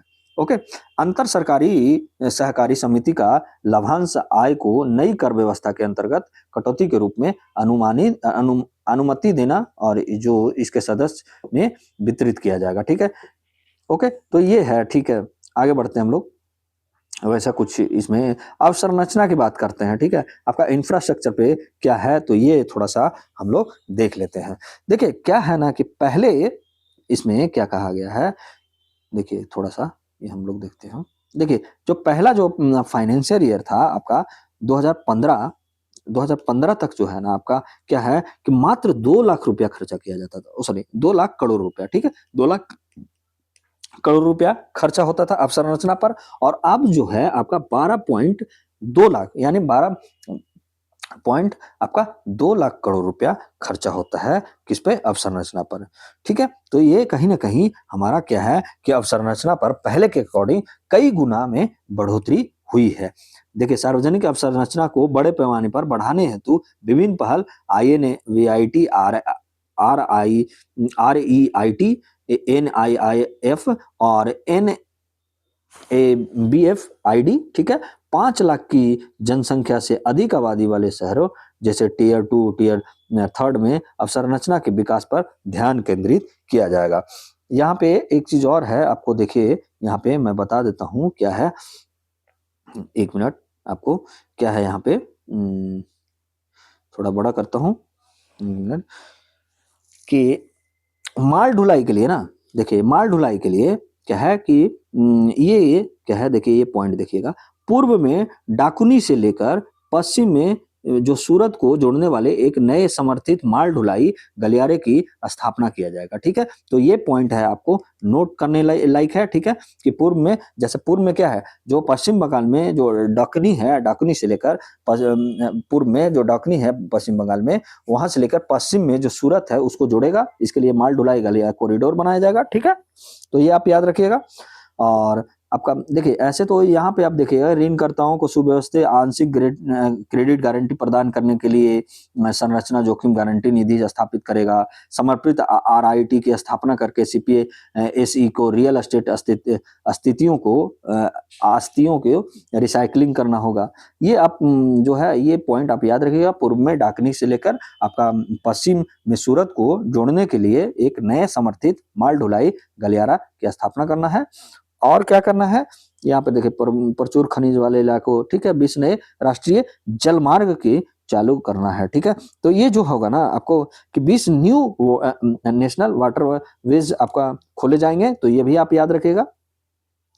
और क्या है कि अंतर्देशीय जलमार्ग जो है आपका के लिए काम करने वाले जहाज पर मरम्मत परिवेश स्थापित करना है। अंतर्देशीय जलमार्ग तटीय आपका तट शेयरिंग 2047 तक 6% से बढ़ाकर 12% करने के लिए तटवर्तीय कार्यों को मतलब संवर्धन स्कीम शुरू करवाना है। और एक चीज है यहाँ पे कि जैसे आप देखिए, ये मान लिया जाए ये भारत का नक्शा है आपका, और ये यहाँ पे हल्दिया हो गया आपका, हल्दिया से आपका कन्याकुमारी तक क्या है एक कॉरिडोर बनाया जाएगा। ठीक है, तो ये आप याद रखिएगा। ठीक है, एकीकृत पूर्वीय तटीय पर देखिए पूर्वोदय एकीकृत पूर्वीय तटीय औद्योगिक कॉरिडोर का विकास किया जाएगा। ठीक है, हल्दिया से लेकर कन्याकुमारी तक, तो ये आप याद रखिएगा। आगे बढ़ते हैं हम लोग। अब यहाँ पे आपको क्या कह रहा है कि दीर्घकालिक जो आपका जो ऊर्जा सुरक्षा और स्थिरता सुनिश्चित करना है, क्या करना है, तो ये आप देखिएगा थोड़ा सा क्या यहाँ पे बात किया गया है। देखिए 20,000 करोड़ रुपया के परिव्यय के साथ कार्बन कैप्चर उपभोग और भंडारण जो है आपका CCUS जो अपनाने की स्कीम है। ये क्या करेगा, देखिए कार्बन कैप्चर यूटिलाइजेशन जो एंड स्टोरेज है, क्या होता है ये कि जैसे जो भी वातावरण में CO2 का उत्सर्जन कर रहा है, वो चीजों को क्या करना है, जो चीज मतलब जो कार्बन CO2 उत्सर्जित कर रहा है उसको क्या करना है, CO2 को उससे क्या करना है, CO2 को कैप्चर करना है। ठीक है, कैसे करेगा कैप्चर, जैसे मान लिया जाए CO2 है, CO2 के साथ आपको H2O को अभिक्रिया करा जाए, मतलब जल का अभिक्रिया करवाकर क्या बनाया जा सकता है, CH4 बना सकता है, बनेगा। ठीक है, बनाया जाएगा यानी मीथेन बनाया जाएगा, या आपको क्या किया जाएगा, आपका CH3OH बनाया जाएगा यानी मिथाइल अल्कोहल बनाया जा सकता है। तो इस तरीके से कैप्चर किया जा सकता है। फिर क्या है, बेसिक कस्टम ड्यूटी पर छूट दिया जाएगा। ठीक है, तो बेसिक कस्टम ड्यूटी पर भी आपका छूट दिया जा सकता है। तो ये आप याद रखिएगा। सोलर ग्लास के विनिर्माण में प्रयुक्त सोडियम एंटी मॉनेट के आयात पर सब्सिडी आपका BCD का छूट है। भारत में महत्वपूर्ण खनिजों के प्रोसेसिंग के लिए अपेक्षित पूंजीगत सामानों के आयात पर आपका छूट दिया जाएगा। ठीक है, और क्या है कि आपका जो बैटरी ऊर्जा संरक्षण हो गया, आपका EVA प्रयोग किया जाएगा, लिथियम आयन सेल। ठीक है, वर्ष 2035 तक नाभिकीय ऊर्जा परियोजना के लिए अपेक्षित सामानों के आयात पर बेसिक सीमा शुल्क रियायत का विस्तार है। ठीक है, तो ये सब पर बेसिक कस्टम ड्यूटी जो है आपको छूट दिया जाएगा। नवीकरणीय ऊर्जा के लिए आवश्यक तकनीक एवं घटकों पर आयात छूट दी जाएगी। बायोगैस जो मिश्रित एनर्जी पर दे केंद्र शुल्क मतलब इस पर छूट दिया जाने वाली बात कहा जा रहा है। ओके, तो ये है हमारा अगला जो है आपका कि शहरीकरण जो है आपका, शहरीकरण और शहरी आर्थिक क्षेत्र जो है, ये हम लोग थोड़ा सा देखते हैं। देखिए ये क्या कह रहा है कि सामूहिक आर्थिक शक्ति प्रदान करने के लिए शहरों की क्षमता बढ़ाया जाएगा, जैसे Tier 2 Tier 3 शहरों तथा तीर्थ नगरों पर फोकस किया जाएगा। और वृद्धि संयोजक शहरों के बीच 7 हाई स्पीड रेल कॉरिडोर खोले जाएंगे। तो ये आप याद रखिएगा, 7 रेल है जो मुंबई पुणे हैदराबाद, ठीक है, और हैदराबाद बेंगलोर, हैदराबाद चेन्नई, चेन्नई बेंगलोर, दिल्ली वाराणसी, वाराणसी से सिलीगुड़ी, जो क्या है पर्यावरण अनुकूल यात्री प्रणाली। देखिए कुछ याद रखिए या ना रखिए, ये जो है वाराणसी सिलीगुड़ी प्रणाली, ये क्या क्यों है कि ये नॉर्थ ईस्ट में ये बनाया जा रहा है। ठीक है, तो नॉर्थ ईस्टर्न स्टेट में ये जा रहा है, तो ये आपके लिए जरूरी है कि कौन सा 5 हाई स्पीड रेल कॉरिडोर बनाया जा रहा है। तो वाराणसी से जो सिलीगुड़ी जाएगा वो बनाया जाएगा। ठीक है, जो क्या होगा, पर्यावरण अनुकूल यात्री प्रणाली होंगे। तो ये आप याद रखिएगा। जैसे यहाँ पे एक चीज और है कि Tier 2 और टियर आपका 3 शहरों तथा नगरों पर फोकस जो किया गया है। तो हम लोग पहले समझते हैं कि Tier 1 जो है कौन सा होता है और Tier 2 को देखिए, जैसे हो गया आपका दिल्ली हो गया, ठीक है, दिल्ली हो गया, मुंबई हो गया, चेन्नई हो गया, कोलकाता हो गया। ठीक है, ये सब क्या है Tier 1 में। इसकी क्या मतलब क्राइटेरिया रहता है, तो जिस मतलब शहर की आबादी लगभग 50 लाख से ज्यादा हो तो उसको Tier 1 में रखता है, और Tier 2 में मतलब उसको रखा जाएगा जिनकी आबादी 10 लाख से ज्यादा हो लेकिन 50 लाख से कम हो। ठीक है, तो उसको Tier 2 में रखा जाएगा, और Tier 3 में जिसकी आबादी 10 लाख से कम हो उसको टायर थर्ड में रखा जाएगा। ओके, तो टायर 2 में जैसे इंदौर, जयपुर ये सब जो हो गया आपको टायर 2 में हो गया। और फर्स्ट में दिल्ली, मुंबई, चेन्नई, कोलकाता ये सब टायर 1 में हो गया। ओके, तो ये आप याद रखिएगा। अब यहाँ पे जन केंद्रित विकास जो है आपका कहा गया था, तो देखिए क्या है ना कि यहाँ पे दिव्यांग सहारा योजना चलाया जाएगा। ठीक है, दिव्यांग सहारा योजना सभी पात्र दिव्यांग जनों के लिए उच्च गुणवत्ता वाले सहायक उपकरण तक समयबद्ध पहुंच करवाएगा। और आपका जो संबद्ध देखभाल सेवाओं के शामिल करके एक मजबूत सेवा इकोसिस्टम का निर्माण करना है, जिसको 1.5 लाख जो बहुकुशल देखभाल कर्ताओं को प्रशिक्षित करना है। ठीक है, समूह स्तरीय संघों के भीतर समुदाय आधारित आपका खुदरा और आउटलेट के रूप में स्थापित स्वयं सहायता उद्यमिता मार्ट करना है। ठीक है, बनाना है। ओके, तो ये इस पे बात किया गया है। और सहायक उपकरणों का उत्पादन बढ़ाना है। ठीक है, ये सब करना है। ठीक है, आधुनिक रियल स्टाइल केंद्रों में के रूप में आपके पीएम दिव्यांग केंद्रों का मजबूत करना है। तो ये आप याद रखिएगा कि दिव्यांग सहारा योजना सबसे ज्यादा फेमस है, तो ये आप याद रखिएगा, यहाँ पे है। ओके, और उत्तर भारत में निमांस 2 की स्थापना करना है। और रांची, यहाँ पे देखिए देखिए रांची, जेपीएससी वाले भैया आप लोग भी ध्यान दीजिए। जेपीएससी वाले अगर यहाँ तक पहुंचे हैं ना आप, तो ये ध्यान दीजिएगा, आप लोग के लिए मोस्ट इंपॉर्टेंट ये है आपका पॉइंट। क्या है कि उत्तर भारत में निम्हांस 2 की स्थापना करना है। और रांची और तेजपुर में राष्ट्रीय मानसिक स्वास्थ्य संस्थानों का क्या है स्तरोन्नत करना है। ठीक है, तो ये आप याद रखिएगा कि रांची और तेजपुर में राष्ट्रीय मानक स्वास्थ्य संस्थानों को और भी बेहतर बनाना है, तो ये भी आप याद। जिला अस्पतालों में आपातकालीन और ट्रॉमा केयर स्थापित करना है। अब यहाँ पे थोड़ा सा हम लोग देखते हैं विश्वास आधारित शासन क्या है, कैसे आएगा विश्वास आधारित शासन। तो आपका देखिए टीयर 2 टीयर 3 आपका जो प्राधिकृत आर्थिक ऑपरेटरों के लिए ड्यूटी डेफरल अवधि को 15 दिन से बढ़ाकर 30 दिन का किया गया। पात्र जो भी निर्माता होगा आयात को समान ड्यूटी डेफरल सुविधा मिलेगा। सरकारी एजेंसियों को एईओ प्रत्यान का लाभ में उठाने के लिए प्रोत्साहित किया जाएगा। स्व घोषणा इत्यादि के साथ कस्टम बेयर हाउसिंग फ्रेमवर्क का बेयर हाउस ऑपरेटर केंद्रित प्रणाली का रूपांतरण होगा। सीमा शुल्क पर बाध्यकारी उन्नत जो नियमन की वैधता अवधि को 3 वर्ष से बढ़ाकर क्या किया गया, 5 वर्ष किया गया। भरोसेमंद आयातक द्वारा दर्ज बिल फाइलिंग और सामानों का आगमन को स्वचालित रूप से सूचित करना होगा। ठीक है, तो ये आप याद रखिएगा विश्वास से। और व्यापार और सुगमता क्या है आपका, तो ये थोड़ा सा हम लोग देखते हैं कि व्यापार सुगमता जीवन क्या क्या है। कि आपको देखिए इंडिविजुअल जो पर्सनल रेजिडेंस आउटसाइड जो इंडिया है, जिसको PROI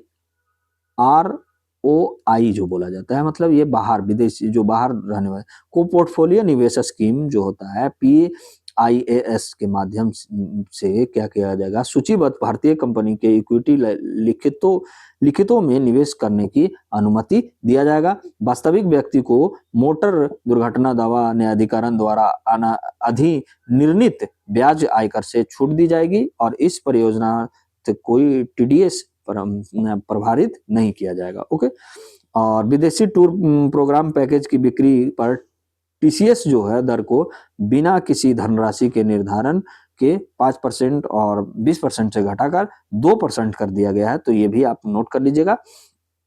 और उदारीकृत धन परियोजना के अंतर्गत शिक्षा प्रसार करना और चिकित्सा उद्देश्यों के लिए TCS 5% से घटाकर 2% किया जाएगा। और जनशक्तियों सेवाओं के प्रौद्योगिकी में पर TDS को कम किया गया। ठीक है, तो ये भी आप याद रखिएगा। आगे चलते हैं हम लोग। आगे क्या कह रहा है हमारा कि राजकोषीय मामले में क्या है। देखिए पहले राजकोषीय मामले में देखते हैं। देखिए क्या है ना कि जो 13वें वित्त आयोग थे, जो 13वें फाइनेंस कमीशन थे, मैं आपको पॉलिटी में पढ़ा चुका हूँ, वो कितने % दिए थे, तो 32% आपका टैक्स का आपका बंटवारा दिए थे। ठीक है, राज्यों के लिए। और आपका 14वें जो वित्त आयोग थे वो कितने दिए थे, 14वें वो दिए थे आपका 42% दिए थे। लेकिन 15वें क्या किए, 41% किया।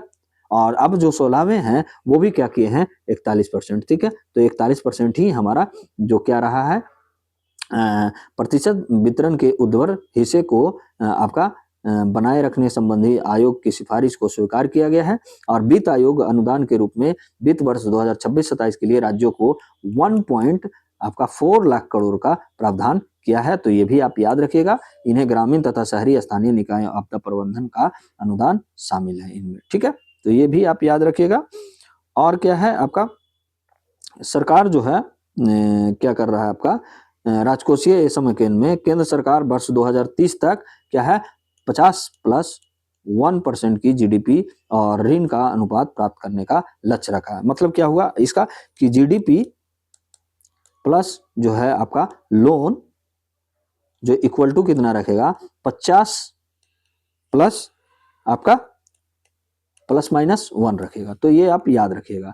ऋण और जीडीपी जो है आपका क्या है यहाँ पे कि ऋण और जीडीपी का अनुपात ये रखेगा 56.1% की तुलना में अब बजट अनुमान 2027 में 55.6% किया गया है। तो ये भी आप याद रखिएगा।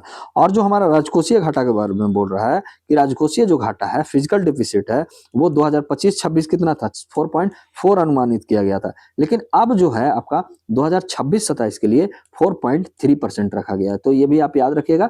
यहाँ पे बोला गया है कि राजकोषीय घाटा का संशोधित अनुमान जो है 2025-26 में जीडीपी के 4.4% रहने का अनुमान है और ऋण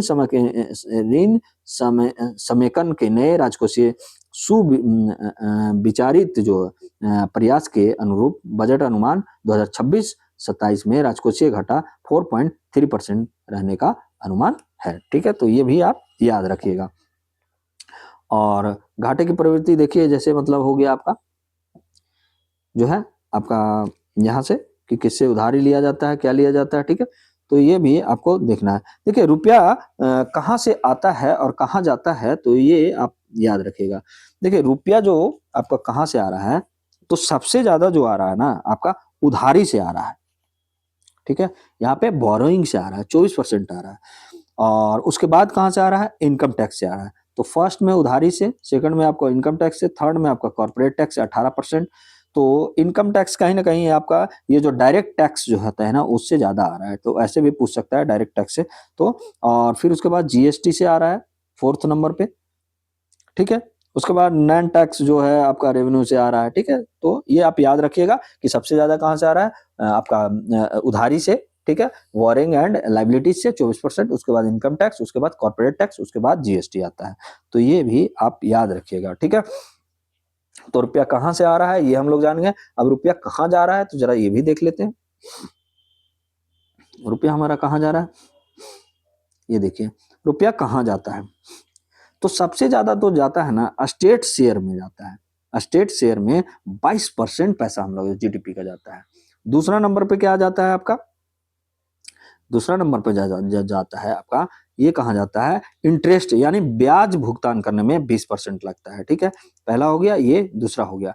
और आपका थर्ड में क्या हो गया, जो सेंट्रल आपका सेक्टर जो स्कीम होता है उस पे भी आपका थर्ड में खर्चा होता है यानी 17% तक। और चौथा में फिर कहाँ हो जाता है मेरा, या डिफेंस पे जाता है। तो ये आप याद रखिएगा। सबसे ज्यादा जो टैक्स जो शेयर किया जाता है स्टेट के साथ उसमें जाता है पैसा।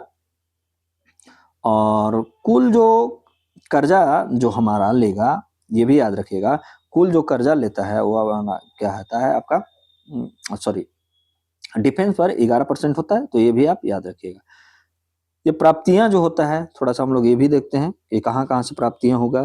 तो ये जो है बजट एस्टिमेट 6 पॉइंट जो आपका ये है, और रेवेन्यू एस्टिमेट जो आपका ये लगाया गया, फिर आपका 18% हुआ। तो ये आपका क्या है कि पूंजीगत प्राप्तियां होता है यानी कैपिटल रिसिप्ट हुआ और ये रेवेन्यू रिसिप्ट हुआ। तो ये आप याद रखिएगा, ठीक है। इसमें कुछ ज्यादा वैसा समझने ये आपका प्रभावी पूंजीगत व्यय है और राजस्व व्यय है, ठीक है।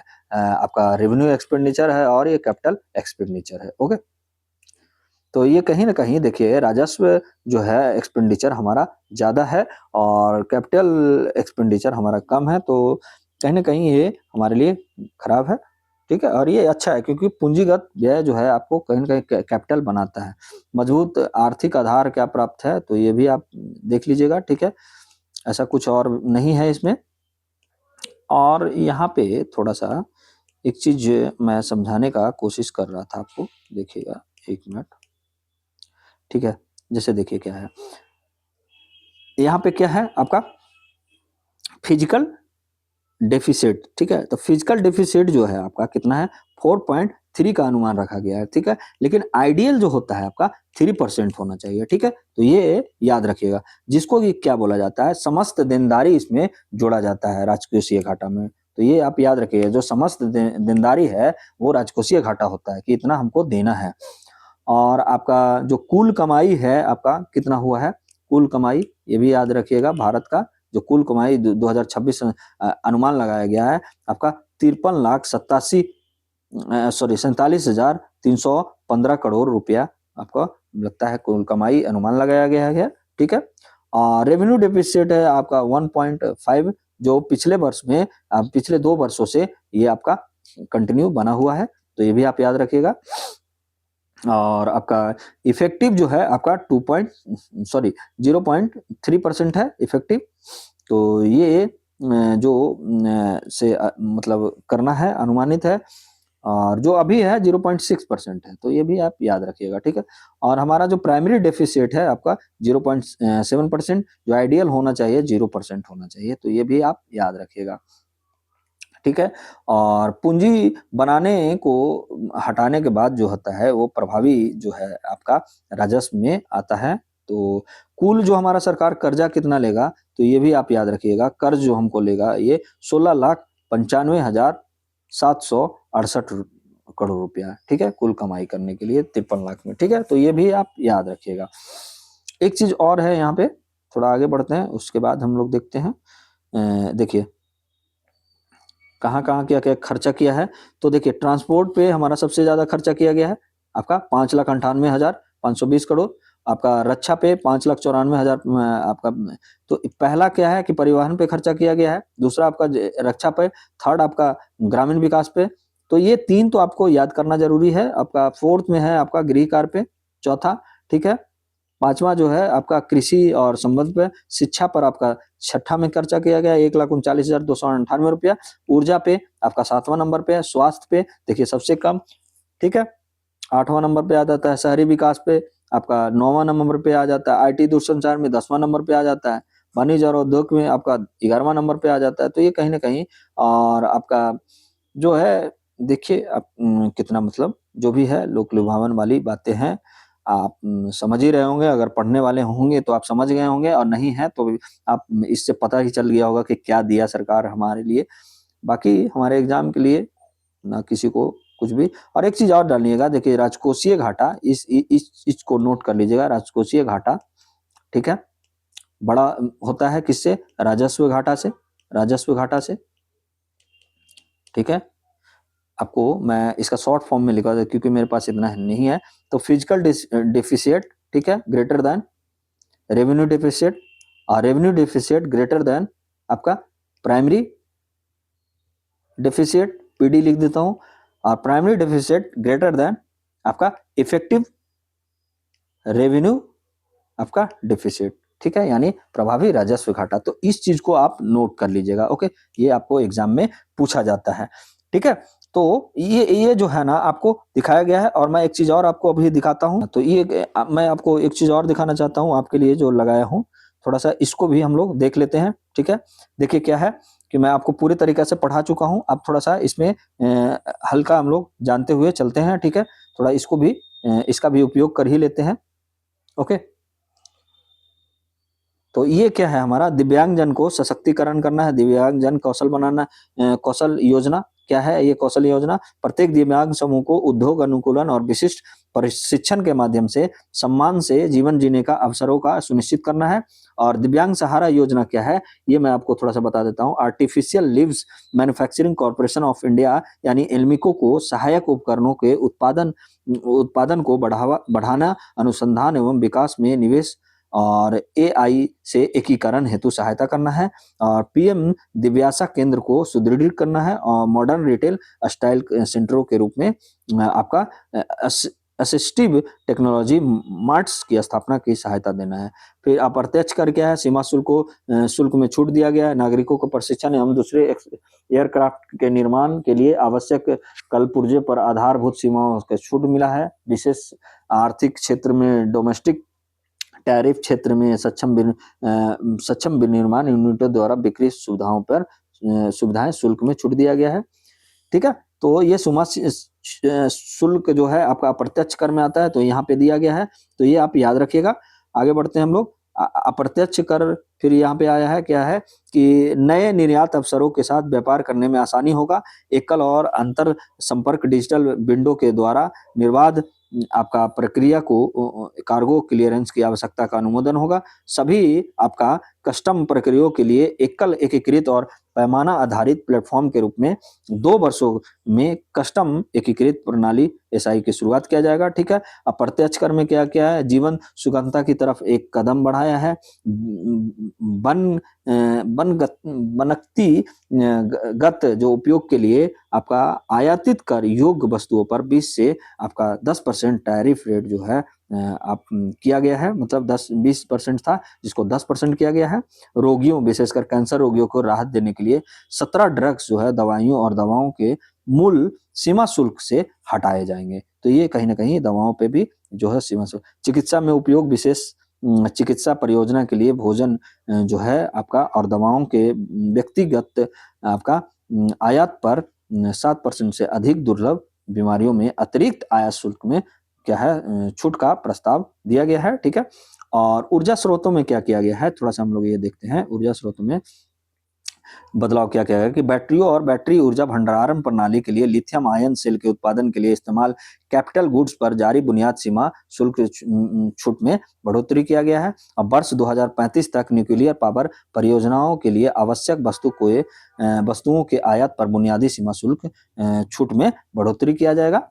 और क्या किया गया कि भारत में आपका महत्वपूर्ण खनिजों की प्रोसेसिंग के लिए आवश्यक कैपिटल गुड्स के आयात पर बुनियादी सीमा शुल्क दिया गया है। और बायोगैस के समग्र मूल्य को छोड़कर बायोगैस मिश्रित सीएनजी पर भुगतान किए जाने वाले केंद्रीय सीमा शुल्क की गणना की जाएगी। ठीक है, तो ये भी आप याद रखिएगा। प्रत्यक्ष कर जो जैसा हो गया आपका वैश्विक व्यापार और निवेश प्राप्त करना। भारत में डेटा सेंटर सर्विस की मदद से किसी भी विदेशी कंपनी द्वारा सेवाएं लेने पर 2047 तक टैक्स हॉलीडे रहेगा, तो ये भी आप याद रखिएगा। किसी विदेशी कंपनी को इलेक्ट्रॉनिक वस्तुओं के उत्पादन में लगे संबंधित क्षेत्रों में किसी अन्य मैन्युफैक्चरिंग को पूंजीगत वस्तुओं, उपकरणों और टूल प्रदान करने पर छूट दिया जाएगा। ठीक है, और न्यूनतम वैकल्पिक जो कर होता है आपका मैट जो जिसको बोला जाता है, मिनिमम अल्टरनेटिव टैक्स जो बोला जाता है, ये सभी अप्रवासी को संभावित आधार पर कर का भुगतान करने से छूट की समय सीमा में बढ़ोतरी दिया जाएगा। ठीक है, तो ये आप याद रखिएगा। और अधिनियम जो आपका जो जैसे आईएफएससी में यूनिट के लिए कटौती अवधि का विस्तार कर दिया गया है। और अधिनियम के अनुसूची आपका 12 में खनिजों की सूची में कुछ महत्वपूर्ण खनिजों का भी समावेश करेगा, उनका अन्वेषण का प्रोत्साहन दिया जाएगा। भारत के विकास के इंजन के रूप में आईटी, इसको आईटी के बारे में देखते हैं। जैसे सॉफ्टवेयर विकास सेवाओं, आईटी समर्थित सेवाएं, नॉलेज प्रोसेस आउटसोर्सिंग सर्विसेज और सॉफ्टवेयर विकास से संबंधित कॉन्ट्रैक्ट जो होगा और आर&डी सर्विसेज में भारत वैश्विक लीडर बन सकता है। ठीक है, सभी के लिए लागू 15.5% एक समान सुरक्षा हार्बर मार्जिनों के साथ किया जाएगा। एकल श्रेणी सूचना तकनीक सेवाओं के अंतर्गत इन सभी सेवाओं को एकीकृत किया जाएगा। और आईटी सेवाओं में सुरक्षित हार्बर प्राप्त करने के लिए लागत मूल्यों को 300 करोड़ से 2000 करोड़ करने का प्रस्ताव किया गया है। और यहाँ पे और क्या किया गया है कि जीवन को आसान बनाने की नई राह क्या है, प्रत्यक्ष कर प्रस्ताव। तो मोटर दुर्घटना दावा प्राधिकरण द्वारा दिए जाने वाले ब्याज पर व्यक्ति को आयकर में छूट मिलेगा। और विदेशी टूर प्रोग्राम पैकेज के लिए क्या है आपका बिक्री टीसीएस जो है वर्तमान 5% और 20% से कम कर क्या किया गया है, तय धनराशि पर 2% कर दिया गया। देखिए कितना छूट मिला है। ठीक है, लिबरलाइजेशन रेमिटेंस स्कीम जो है आपका के तहत शिक्षा और चिकित्सा जो उद्देश्य के लिए टीसीएस दर को 5% से कम करके 2% कर दिया गया है, ये भी आप याद रखिएगा। और रिटर्न में संशोधन की तारीख को 31 दिसंबर से बढ़ाकर क्या कर दिया गया, अब 31 मार्च तक मामूली शुल्क के भुगतान के साथ संशोधन की सुविधा देता है। तो आपको जो रिटर्न करते हैं, आप आरटीआई जो भरते हैं, रिटर्न आपका आरटीआई बोल रहा हूँ, आरआईटी जो भरते हैं, रिटर्न इनकम टैक्स, जो इनकम टैक्स रिटर्न जो आईटीआर जो भरते हैं, उनका डेट बढ़ा दिया गया है। और आईटीआर 1 और आईटीआर 2 रिटर्न को व्यक्तिगत रूप से 31 जुलाई तक दाखिल किया जा सकेगा और नॉन ऑडिट व्यापार पर ट्रस्ट के मामले में यह तिथि 31 अगस्त तक होगी। तो ये भी आप याद रखिएगा। और क्या किया गया है कि वित्तीय समायोजन और बजट अनुमान 2026-27 में जो ऋण से जीडीपी औसत जीडीपी के 55.6% रहने का अनुमान है, और यह पिछले वर्ष वित्त वर्ष में 56.1% था, उससे कम है, ठीक है, 1%। ओके, डीपी आपका का जीडीपी का 4.3% आपका राजकोषीय घाटा था, ठीक है। और जो 2026-27 का अनुमान है, मतलब जो रहेगा, और ये वित्त वर्ष 2025-26 में कितना रहा था, 4.4%। जो हम लोग पीछे पढ़ते आ रहे हैं उसी का एक बार रिपीटेशन है ये आपका इमेज के माध्यम से, ठीक है। तो 2026 और 27 में आपका क्या है, आपका 36 लाख जो है आपका 36.5 लाख करोड़ जो है कर प्राप्तियों का बजट अनुमान लगाया गया है। और बजट मतलब जो है आपका 2026 कुल जो व्यय तय किया गया है, अनुमान 53.5 लाख करोड़ रुपया है, ठीक है। तो ये भी आप याद रखिएगा। और टैक्स द्वारा प्राप्ति अनुमान यह 28.7 लाख करोड़ रुपया है, तो ये भी याद रख सकते हैं। किसानों की आय बढ़ाना है आपका मुद्दा। तो भारत विस्तार एक चला गया है, जिसका फुल फॉर्म क्या होता है, बहुभाषीय एआई टूल किसानों उत्पादकताओं को बढ़ाएगा, यानी एआई को एग्रीकल्चर से जोड़ेगा। ग्रामीण महिलाओं के नेतृत्व वाले उद्यम के लिए सेल्फ हेल्प जो एंटरप्रेन्योर है मार्ट्स बनाए जाएंगे। महिलाओं को उद्यम का मालिक बनाने में ये, मतलब महिलाओं को उद्यमों का मालिक बनने में क्या करेगा, ये मदद करेगा। और किसान को आय और किस तरह के 500 जलाशय जो फिशरीज आपका अमृत सरोवर के तहत आपको रिजर्वायर बनाया जाएगा, ठीक है। पशुपालन क्षेत्र में भी उद्यमशीलता विकास के से रोजगार अवसर प्रदान किया जाएगा। कोकोनट हो गया, प्रोत्साहन दिया जाएगा आपका, ठीक है। भारतीय काजू और भारतीय कोको को भी 2030 तक प्रीमियम ग्लोबल ब्रांड बनाना है। तो ये कहीं कहीं किसान की आय को बढ़ाना। खेलो इंडिया मिशन शुरू किया गया। मिशन निम्न सुविधाएं प्रदान करेगा। देखिए, पहला तो क्या है, प्रशिक्षण केंद्र द्वारा समर्थित एकीकृत प्रतिभा विकास करेगा। दूसरा क्या है कि प्रशिक्षकों और सहायक कर्मियों का व्यवस्थित आपका विकास करेगा। थर्ड क्या है, खेल विज्ञान तकनीक का एकीकरण करेगा। फोर्थ क्या है, आपका खेल संस्कृति को बढ़ावा देने के लिए प्रतिस्पर्धाएं और खेल खेला जाएगा, ठीक है। प्रशिक्षण एवं प्रतिस्पर्धा के लिए आपका खेल अवसंरचना का विकास करना है, ठीक है। तो ये भी आप याद रखिएगा। शिक्षा में क्या निवेश किया गया है, देखिए शिक्षा में निवेश देख लेते हैं। राष्ट्रीय डिजाइन संस्थान की स्थापना करना है। यह भारत का पूर्वोत्तर क्षेत्र में डिजाइन संबंधी शिक्षा और विकास को बढ़ावा देगा।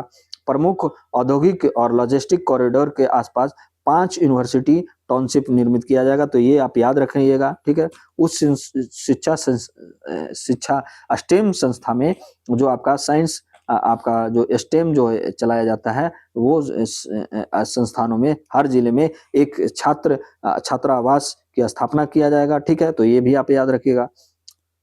एस्ट्रोफिजिक्स और एस्ट्रोनॉमी को बढ़ावा देने के लिए 4 टेलीस्कोप अवसंरचनाएं सुविधाएं स्थापित करना, यह उन्नत जो मैं पीछे पढ़ा चुका हूँ उसी का है, एक बार रिकैप है तो किया जाएगा, लेकिन ये बात नहीं कहा गया कि कहाँ किया जाएगा। ऑरेंज अर्थव्यवस्था, भारत की एवीजीसी क्षेत्र को बढ़ावा दिया जाएगा। भारत में एवीजीसी क्षेत्र में 2030 तक 20 लाख पेशेवरों की आवश्यकता होने का अनुमान है। और 15,000 माध्यमिक विद्यालय और 500 कॉलेज जो है आपका कॉलेजों में एवीजीएस कंटेंट क्रिएटर लैब्सन की स्थापना के लिए Indian institute of creative technology Mumbai को समर्थन देने के लिए प्रस्ताव किया गया है। और विरासत और आपका सांस्कृतिक पर्यटन पर क्या किया गया है वो देख लेते हैं। सांस्कृतिक, पौराणिक एवं विरासत वाले प्रमुख स्थानों को डिजिटल दस्तावेजीकरण के लिए national international digital knowledge grid की स्थापना की जाएगी। ओके। और 15 पुरातत्वीय स्थलों जिसमें आपका लोथल हो गया, धौलावीरा हो गया, राखीगढ़ी हो गया आदि चन्नालूर, सारनाथ हो गया, हस्तिनापुर हो गया और लेह हो गया आदि स्थानों को आकर्षक संस्कृति स्थल के रूप में विकास किया जाएगा।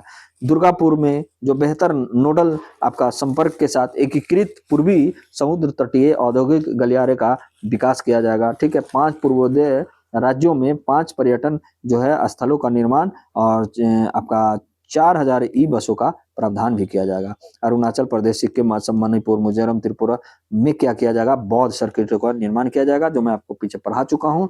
और पर्यटन प्रोत्साहन द्वारा अर्थव्यवस्था का विस्तार कैसे किया जाएगा, ये भी देखिए बताया गया है कि निजी क्षेत्र के सहयोग द्वारा 5 आपका क्षेत्रीय मेडिकल हब खोला जाएगा। तो मैं आपको पहले भी बता चुका हूँ पीछे, उसी का ये रिकैप है। ये ध्यान रखिए कि स्थापना करने के लिए राज्य सरकारों को सहायता के लिए योजना का शुभारंभ किया जाएगा। इन मेडिकल हबों में आपका आयुष केंद्र, चिकित्सा मूल्य पर्यटन सुविधाएं, जांच देखभाल किया जाएगा, होटल प्रबंधन, कैटरिंग तकनीकों के लिए मौजूद राष्ट्रीय परिषद के उन्नत करके ये बनाया जाएगा। ओके, तो ये आपका कहीं ना कहीं बात कहा गया है।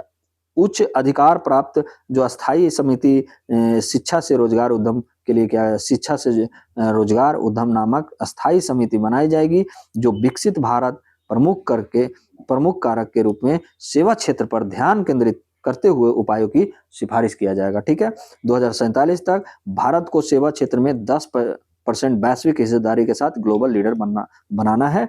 तो कहीं ना कहीं इस पर 2047 की बात किया जा रहा है। भैया अभी 2025 तक आप क्या किए उसका तो आप बताइए, और 2026 से क्या करने वाले हैं वो तो बताइए, आज का बताइए कि क्या करने वाले हैं। 22 साल बाद क्या होगा नहीं होगा उसको तो छोड़िए, आप इतना फ्यूचरिस्ट कैसे हो सकते हैं। देखिए आप खुद, अगर आप समझ सकते हैं तो समझिए, नहीं तो फिर दबाते रहिए अपना वोट का बटन। ठीक है, जो भी करना है ये आप पे डिपेंड करता है भाई, आपकी खुद। लेकिन कुछ तो सरकार से सवाल होना चाहिए, क्या दिए हैं इस बार। ओके, तो ये आप लोग ध्यान रखिएगा, और ज्यादा हम लोग को राजनीति में नहीं जाना है, जो करना है करें। हम लोग थोड़ा सा अपना जो तैयारी कर रहे हैं उस पर आइए। ठीक है, थोड़ा बहुत है चर्चा करने वाली बात, आप अगर नॉलेजेबल हैं तो थोड़ा कर सकते हैं। बैंकिंग क्षेत्रों की व्यापक समीक्षा के लिए विकसित भारत की बैंकिंग, देखिए जितना विजन रखा गया ना, विजन बहुत अच्छा है, लेकिन अभी आप क्या किए हैं उसके बारे में तो आप बताना जरूरी है। ठीक है, और अभी आप क्या करेंगे। अभी सार्वजनिक क्षेत्र जो है एनबीएफसी में क्षमता संवर्धन और दक्षता प्राप्त करने के लिए फाइबर फाइनेंस कॉर्पोरेशन ग्रामीण विद्युतकरण निगमों को पुनर्गठित करना है। ठीक है, तो ये आप याद रखिएगा। और कैप्चर जो आपका कार्बन कैप्चर उपयोग और संग्रहण जो है वो किया जाएगा। विद्युत, इस्पात, सीमेंट, तेल संशोधन अगले 5 वर्षों में आपका 20,000 करोड़ रुपए का परिव्यय का प्रस्ताव है। और फ्यूचर रेडी भारत के लिए आपका तैयार होती है अवसंरचना। ठीक है, ये क्या है, फ्यूचर रेडी भारत के लिए आपका अवसंरचना तैयार होती है, परिचालनों के साथ समर्थन शिवपूर्ण बीजीएफ योजना का प्रस्ताव है। पूर्व में देखिए डाकुनी को पश्चिम में सूरत से जोड़ने हेतु नए समर्पित मालवाहक गलियारे यानी कॉरिडोर बनाए जाएंगे। अगले 5 वर्षों में 20 नए आपका राष्ट्रीय जलमार्ग, ये भी आप याद रखिएगा। विकास संपर्क ठीक है के रूप में, आप संपर्क के रूप में शहरों के बीच 7 उच्च आपका गति रेल गलियारे, जिसमें आपका क्या है, आपका याद रखिएगा वाराणसी से जो आपका सिलीगुड़ी तक जो जोड़ा जाएगा, मैं आपको पीछे पढ़ा चुका हूं, उसको आप याद रखिएगा। ठीक है, और क्या किया गया कि एमएसएमई को चैंपियन बनाने में सुधार, जो इक्विटी सहायता प्रदान किया जाएगा, आपका लिक्विडिटी सपोर्ट किया जाएगा, पेशेवरों की सहायता किया जाएगा, वस्तु उद्योग के लिए एकीकृत कार्यक्रम चलाया गया। देखिए ये आज आपको आया है, मैं उसके बारे में पढ़ाऊंगा। ठीक है, वस्त्र कौशल इकोसिस्टम को बढ़ावा, आधुनिक के लिए समर्थ जो योजना है 2.0 मिशन चलाया जाएगा। ठीक है, और आपका क्या है, रणनीतिक अग्रणी क्षेत्रों में विनिर्माण का विस्तार हो जाएगा। भारत को वैश्विक बायो फार्मा विनिर्माण हब बनाने के लिए बायो फार्मा शक्ति योजना ये आपका आज आया है, तो मैं इसको बढ़ाऊंगा। ठीक है, इंडिया सेमीकंडक्टर मिशन 2.0, ठीक है, इलेक्ट्रॉनिक्स कंपोनेंट विनिर्माण योजना का परिव्यय बढ़ाकर 40,000 करोड़ रुपया हो जाएगा। तो ये आपका बात किया गया है। बायो फार्मा शक्ति देखिए ये इस पे आज मैं अभी थोड़ा देर बाद आपको मैं वो भी आपको अपलोड करूंगा, आपको पढ़ाकर। ठीक है, मजबूत स्वास्थ्य सेवाओं संवर्धन क्या किया गया, 3 नए अखिल भारतीय आयुर्वेद संस्थान की स्थापना किया जाएगा अगले 5 वर्षों तक। अतिरिक्त जो 1 करोड़ संबंधित स्वास्थ्य पेशेवर तैयार करना है, ठीक है। और 5 क्षेत्रीय मेडिकल हब स्थापित करने में राज्यों को सहायता हेतु योजना दिया जाएगा, ठीक है। निम्हांस की स्थापना किया जाएगा, जैसे तेजपुर, रांची, ये आप याद रखिएगा। आपका मानसिक जो आपका हॉस्पिटल है उस पे आपका जोर दिया गया, ठीक है। यहाँ पे देखिए क्या है कि आपका केंद्रीय बजट 2026 में 3 कर्तव्य पर जोर दिया गया है। तो पहला कर्तव्य है अस्थिर वैश्विक परिदृश्य में सुरक्षितता बनाए रखने के लिए, आर्थिक विकास तेजी से लाने के लिए और उसे बनाए रखने, यानी 7% लोगों की आकांक्षाओं को पूरा करना है। थर्ड आपका क्या हो गया, आपका सार्थक भागीदारी, यानी आपका सबका साथ सबका विकास वाला चलेंगे सिस्टम। देखिए रेल बजट जो है आपका, देखिए पीआईबी से लिया गया है, ये भी आप याद रखिएगा, ministry of finance. Rail budget पर एक नज़र देख लेते हैं। तो ये अनुमान क्या लगाया गया है, 3000, ठीक है, करोड़ रुपया। और परिचालन अनुपात में प्रतिशत पे 98.4%। तो ये भी आप याद रखिएगा, ठीक है। कुछ ऐसा है नहीं राजकोषीय घाटा, मैं आपको पहले भी बता दिया, 4.3 करना है। और यहाँ पे आप देख लीजिए जो आपका अगर आप नंबर में मतलब याद रखना चाहते हैं, परसेंटेज में नहीं, तो आप याद रखिएगा, ठीक है। जो राजस्व प्राप्तियां हुआ, राजस्व पूंजी प्राप्ति हुआ, कुल प्राप्ति हुआ, कुल व्यय होगा, प्रभावी पूंजीगत व्यय होगा, राजस्व घाटा कितना है आपका, आपका प्रभावी राजस्व घाटा कितना है, राजकोषीय घाटा कितना है, प्राथमिक घाटा कितना है, तो ये आप याद रखिएगा, ठीक है।